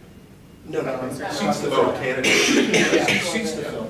So I'm also the chair of Yeah. it. So to fill, we have 2. And Sanji. So she's still, She has a, she's still a member of the commission, she's just not chair. Oh, So we have, So it's 2. yeah, we have 2 positions that we need to fill. Talked to Kenya today, and we only have 1 application, so. And then one on the wax. One of the, we have 2, but. Well, it's been an open period. Yeah, it's been out there. So that's concerning because we need to do something more to reach a broader network of people to make sure that we're getting more people to apply. So hopefully I'm going to work on that in the next week or 2 to get more applications. And then hopefully, I think we said by the end of October, have interviews and hopefully have selected new HRC members. So that's the short version. If there's any questions. Were there any people on the last round that were like second? Yes, I think there was 1, and it was, yeah, and I was also going to, one of the things that was brought up was, with the CPRC was talking, for filling those spots, was talking to Irene about some of the CRC recruiting, Yeah. maybe some of the members that they have, to see if they're interested. But yeah, I think there was 1 or 2 from the last interview process. There are a few from before too, I know, there are a couple other names though. Okay, and if you have anybody that's, that you think might be a good fit, please send me their information so I can reach out to them and ask them to apply. Or you can do the same thing, just have Give them, them a look. yeah, and let them know to apply. You Yeah. mentioned Irene, she's probably a good resource for the distribution, right? Okay, And I yeah. think we all can send Kenya distribution suggestions, avenue suggestions, is that right, to add? I'm just saying yes. Okay. What will happen to them is they go to Jeff, and they'll go back, they'll go into the big distribution pile that he has. Right. So to cut out the middleman, it might be easier Go to to Jeff, send them to yeah, Jeff. send it to Jeff. But, make sure you put in the subject line for HRC distribution list or add to, so he knows like, oh, easy breezy, just put it in there, and that he's not like, well, what is this for, what do you want to do? With a good explanation. I would just like to say that feedback that I have received from people who have gone to them, and it was my own experience as well, it might be really good to have people not in uniform. It's very intimidating for some people, all those guns, and it's not always comfortable. You're talking about CPRC meeting. Yeah. Yeah. And I, Interviews. to the meetings. Yeah, and I agree. Is that possible? I was gonna say with their time and like if they're on. Baby steps. Hey. Baby steps. But I think it's possible, but at the same time, like ACO Day is extremely busy. So he, like the last meeting, he came from another meeting. And so most of the, all of them are command staff. So like Krebs, ACO Day, Graham, they're all, have a lot of other meetings. A couple of them, Tim Evans comes in uniform, but I can definitely suggest that. And I know the location has been an issue. Tim doesn't come in. Tim does not come in Right, uniform, right? he's not uniform. Right, and I know where we meet has been an He's issue. one, he's not. Even though it's an ONI space, Office of Neighborhood Involvement, it's also a police space. So we've discussed, tried to think about meeting at other places. So, yes, it's on the radar. It's just a matter of, hopefully making it. I think that they'd be open to it. It's just a matter of if it fits their schedule, right? Because they can't take the uniform off and then have to go to another meeting after our meeting and then put the uniform back. Especially in, yeah, and as a police officer. I think once you're doing, like, Yeah. it's the part of your. Is there a place like they can lock or you? So, Well- I'm paying attention to the time. Yeah, it's something we, Important conversation. yeah, I will definitely discuss it with ACO Day. Just And, tell them. yeah, the thing is that when you're, as a police officer, when you're in uniform, you carry, it's part of the uniform. And So, was there anything else about nomination? I think we need to move back to that and let you close up your nomination report. no, I think that was it. And I have one question quickly about CPRC. Yes. Since I know that you're looking for other members to sit on it, if there isn't heavy interest from this group, would it be in our, I don't know, are we allowed to have anybody from the Commission on Disabilities or the New Portlanders program, or no? It's gotta be HRC. There's 5 HRC members, 5 community members, 5 police members, with 1 alternative, so. Who's on there now? Me, Alan, Okay. Okay, so any further questions, I'm gonna have to say, please send them to me. Yeah, HTTF, Outreach event is at the Woodburn Foursquare Church, October 18th from 9 a.m. to 1 p.m. That's the one we've been talking about having for the last couple of months. We finally were able to secure the location. The public service announcement is going to be airing in the next week on Univision, so that's really exciting. So that's going to be announcing the rights, informing people of their rights as victims of trafficking, and then also announcing the event itself. So we're going to be doing that on a quarterly cycle. So where's it at again? At the Woodburn Foursquare Church from 9 a.m. to 1 p.m. And all are welcome. It's an event where people are coming to get legal advice who are in sometimes very difficult situations. So, obviously you want to, don't show up with like a whole band of people and video cameras. So you want to be careful about that. But What's the name of the event? oh, it's the legal outreach event for human trafficking victims. Have we shared that with like all the different groups that do all that? I think SAR and all those different things. This is Yes. okay. Yeah, we work with With them. all, Awesome. well, with about 10 different groups. Yeah. okay, thanks. Anybody else? Oh, Yes. sorry. HTTF needs a chair. We've got, Damon is the only current HRC member other than myself on HTTF, and I don't think Damon's going to be chair. So if anybody's interested in joining HTTF and carrying the torch, it's one of those, I'm going to continue on as a community member if they'll have me. But so there will be a lot of continuity there. It won't take an inordinate amount of work as chair, but we do need somebody to carry the torch if we're going to continue to get funding from Just look at that the knee. HR. Question about wording, our bylaws, it says committees have to be chairs, right? Yeah. Technically, word task force, is that? I don't really know. We've always had a chair as the task force, but I don't really know. I think you need leadership. Yeah, but maybe it could be a community member or somebody else. Well, the problem is That's why I was asking, Yeah. that question. Well, I suppose it could be. We should explore that. I just can see issues surrounding budget and making budget decisions community members making budget decisions. Yeah, that Right, works. this one. Can I ask a question? If it's a task force versus a committee, when is the task? Like, I don't know, I have to look at it, but when's the task done, or is it really a task force, or should it go to a committee, so then there's no question about there being a chair?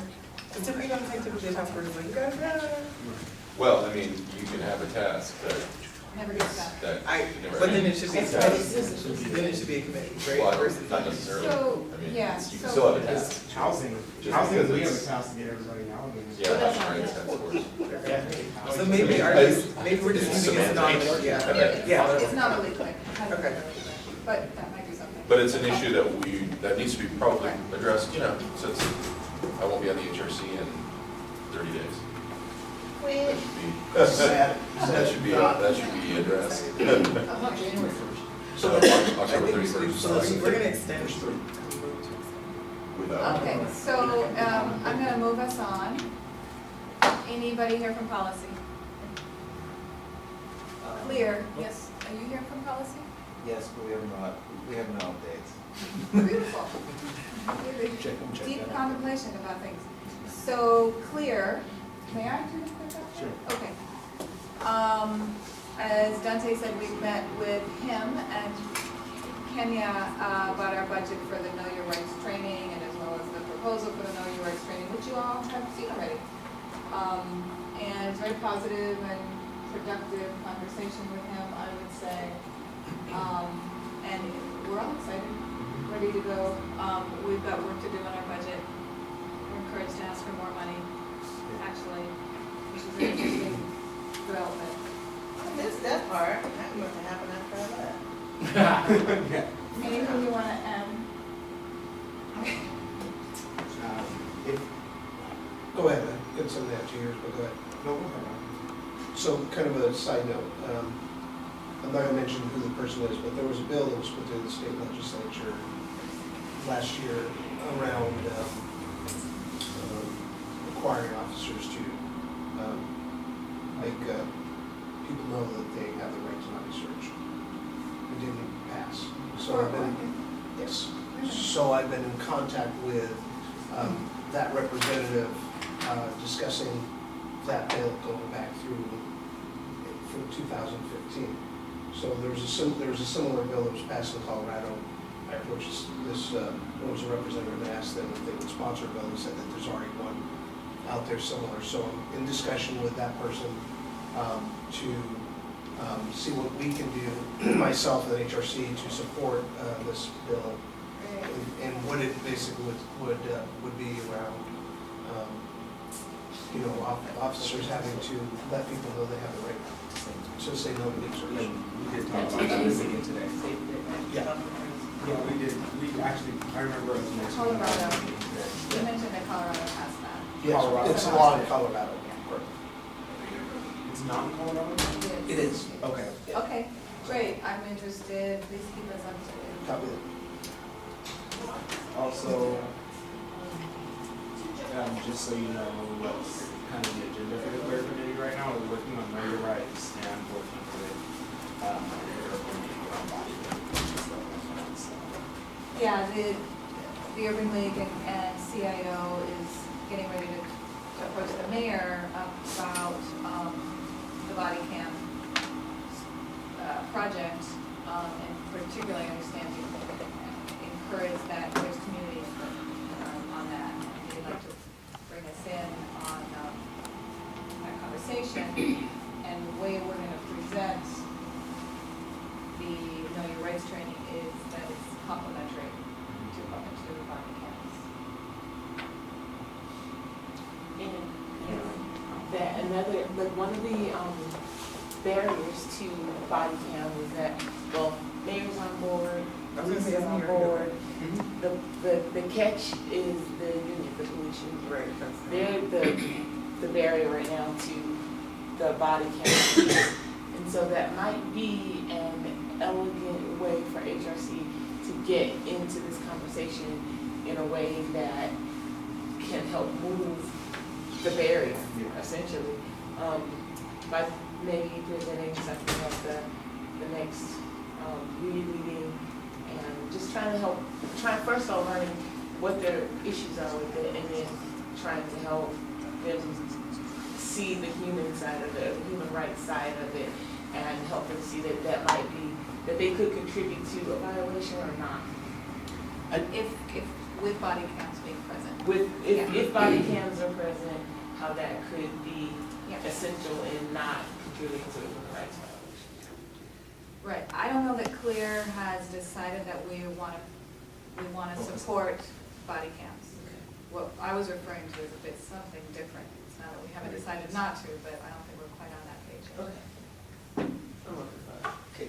And I don't think I don't think the union's, I think the union's concern is that how the data is going to be stored and used.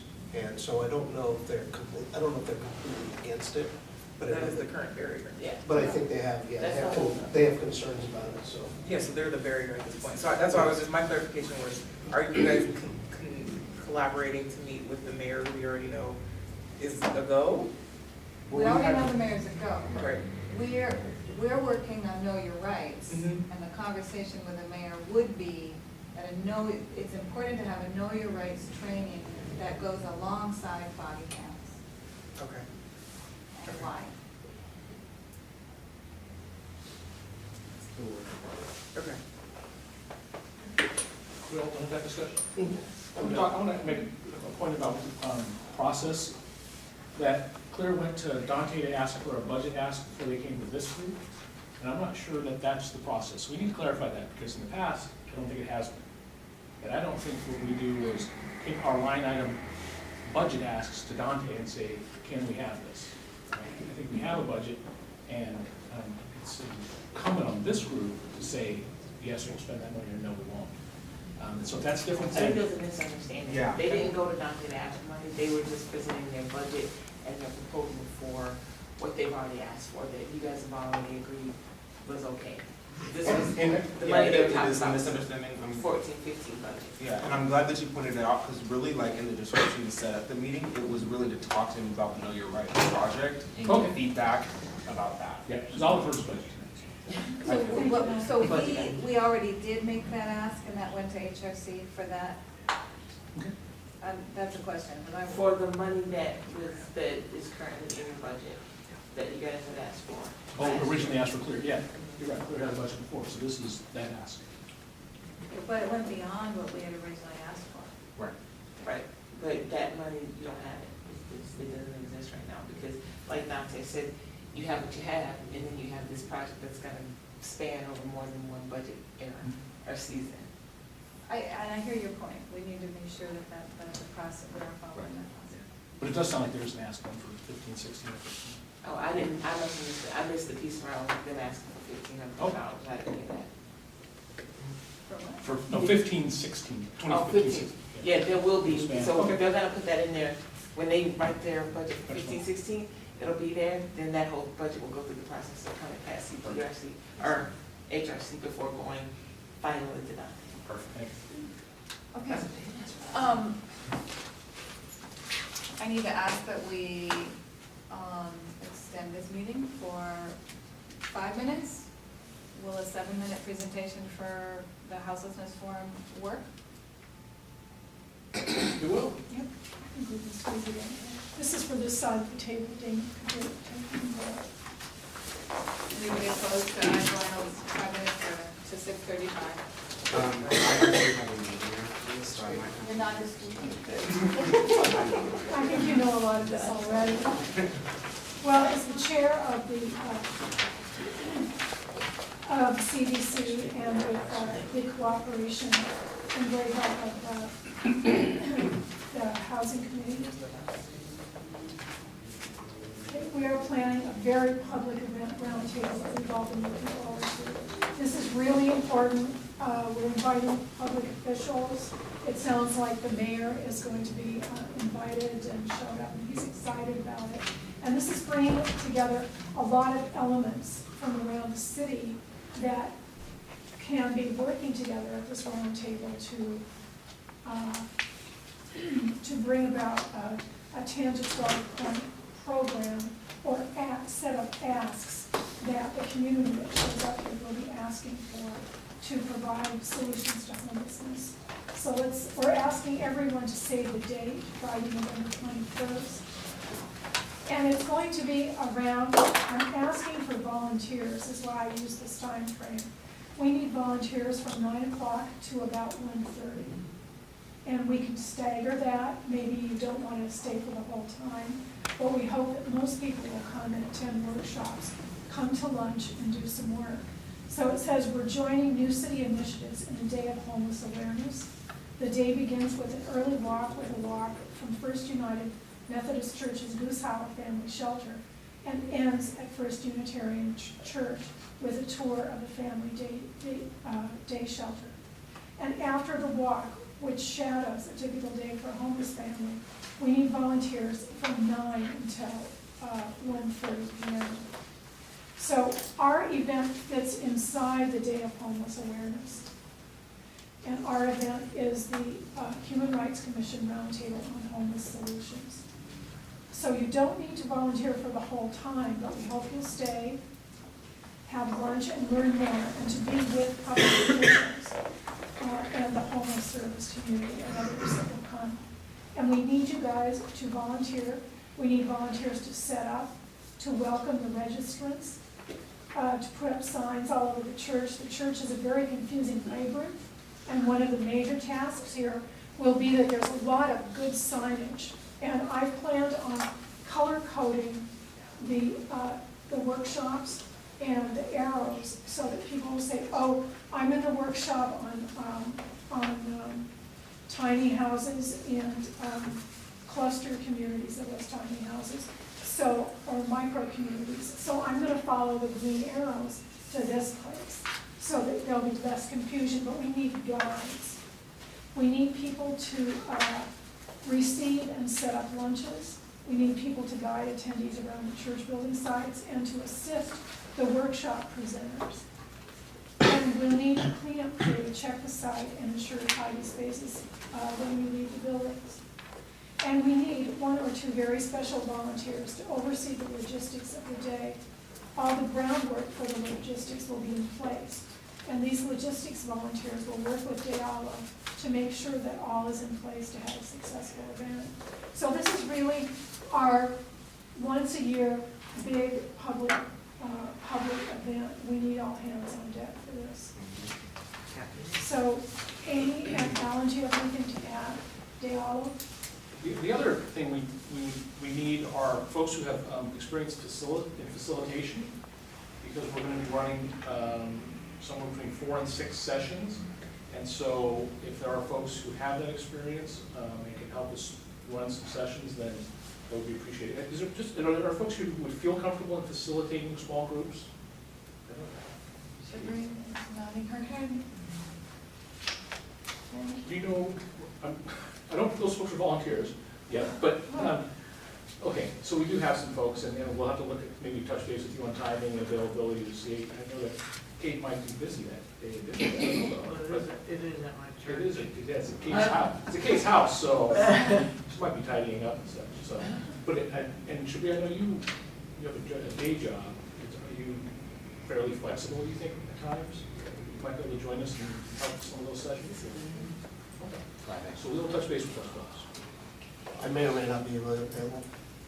I don't know what the schedule is, and I may have knee replacement surgery at the end of the month, so we'll see. That's no small thing. So Linda, how, And then the other volunteers, yeah, so let's return to the other volunteers that are needed that day and see if we can get some sense for who folks that can make it that day. All right.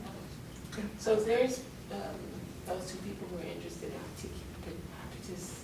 becoming HRC commissioners, do you want to put the ask out for them to help as volunteers for this day? I was just about to ask, is there a way that we engage volunteers?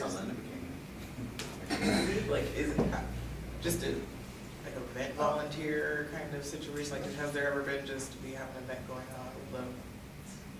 Is that something we've done in the past or not? Not broadly, individually, but I'm saying that's Linda was an appropriate example that she ended up coming, but it was based on one-on-one communication, but not broadly as a strategy down. We haven't gathered like a listserv of people that we would send a blast out to and say, hey, we're calling for volunteers or anything like that. We've always had a pretty good turnout at the bigger events. commissioner. For the commissioners, yeah, like the roundtable, previous roundtable, like everybody was there. It's a great idea. I think we have to be cautious about, because every volunteer needs to be managed and screened, and there's a certain level of management for volunteers with most things. They can be commissioners all they want with volunteers. I was gonna say, we. Yeah.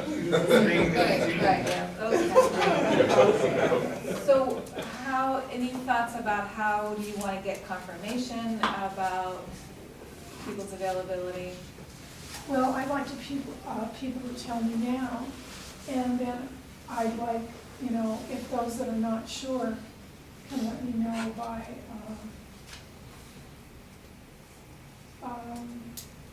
in another week. That would be really helpful.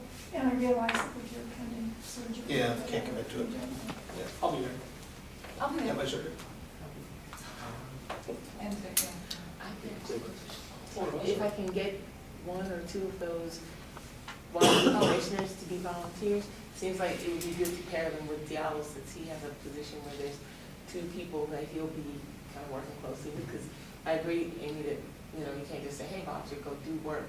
They need some sort of coaching or mentorship or alongside this. So is the job that you have, which is logistics, I can ask these two volunteers, these two wannabe commissioners, if they're interested in helping oversee logistics for the day, along with the commissioner. Right. Yeah, that'd be great, because Then I'll have them contact you so that you can. That'd be awesome. And just to clarify, I'm on the logistics team too, but I'm going to be out of town, and the date of this event has been a moving target for a long time. And we bought tickets for things, and I have to be gone, but I'm working very hard to get all the logistics in place so that people that take over will not have a lot of last minute questions and difficulties. The last piece I want to bring in about this is about the budget. So the budget itself is, we're trying to discover as many pieces as we can to figure out what we're going to spend money on. It's a little difficult because we don't know all the pieces until we're fully organized, and it's 6 weeks out from now. So, but what we have right now is we're going to incur some cost, very low amount, thanks to the generosity of the folks at First Unitarian Church for the facility. We're buying lunches for all the folks that are coming that day, since it's a 9 to 1 o'clock event. So that's the other big cost. And then we don't, of course, you don't know things, where we have other costs for catering, napkins, plates, that kind of stuff. We'll have some printing costs through the city. And then the other piece that we don't know about, and the reason I asked about facilitators, is because we're running multiple sessions, we don't know if we'll need to hire facilitators. I actually have a question out about whether or not we can use the facilitation contract through the city with the Resolutions Northwest. I don't have an answer yet. So we may incur a cost there. When we put those kind of costs all together, we get a very rough number right now of about $5,000 or $5,500. And if we look back at what we've kind of talked about for our budgets for this year, if you take all the CDC money and all the HRTF money, it's about $5,500. So if we're willing to commit those two budgets to this event, I don't think we would have an ask of this group for additional funds. And if we knew at this time in November, we could come to you with an ask for additional money.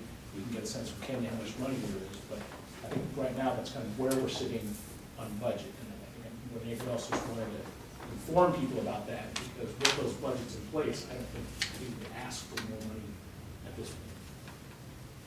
But it will require, if like CDC is gonna do any additional events in 2015 before June 30th, that means they're gonna need additional funds. So that because that budget is $3,000 for the forum, there's planned, and then another $1,500 for the roundtable. So if CDC wants to do the roundtable in the spring, then we have to come in and look for some money.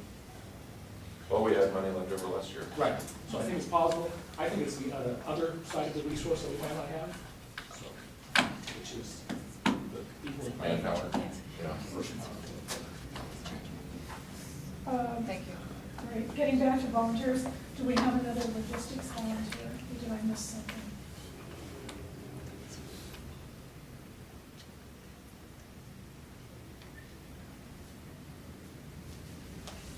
If it's not logistics, even maybe some other. Some of the I will be on capacity. site the whole time. I'm gonna be out of town. Very familiar with the facility and get volunteers. And I'm gonna send this to HRC members that are not here and ask them to respond. Let's see, Rebecca. Rebecca might be a good one. and Melinda. Or give them a call. So, hey, can I just mention something real quick? The Portland Police Bureau is seeking public input on their directives, including posting cleaning up of established campsites, search, seizures, and inventories, premise entry, vehicle disposition, lawsuits and claims, and operating orders and procedures. So, if anybody wants the website to go and give public input, I can send it to you. Great. So I'm gonna consider that a final announcement. I'm gonna forget about, hold on a second, I'm gonna forget about next steps, if that's okay with everybody. Any other announcements? Yes, Right to Dream 2 invites the Human Rights Commissioners to a third birthday party for R2D2 October 11th from 12 to 5 at R2D2 Southwest 3rd and Burnside. Celebrate the birthday party. So, Great. Sam, could you pass these around, please? Any other announcements before we adjourn? I adjourn this meeting. Thank you, Amy, good job. Good job.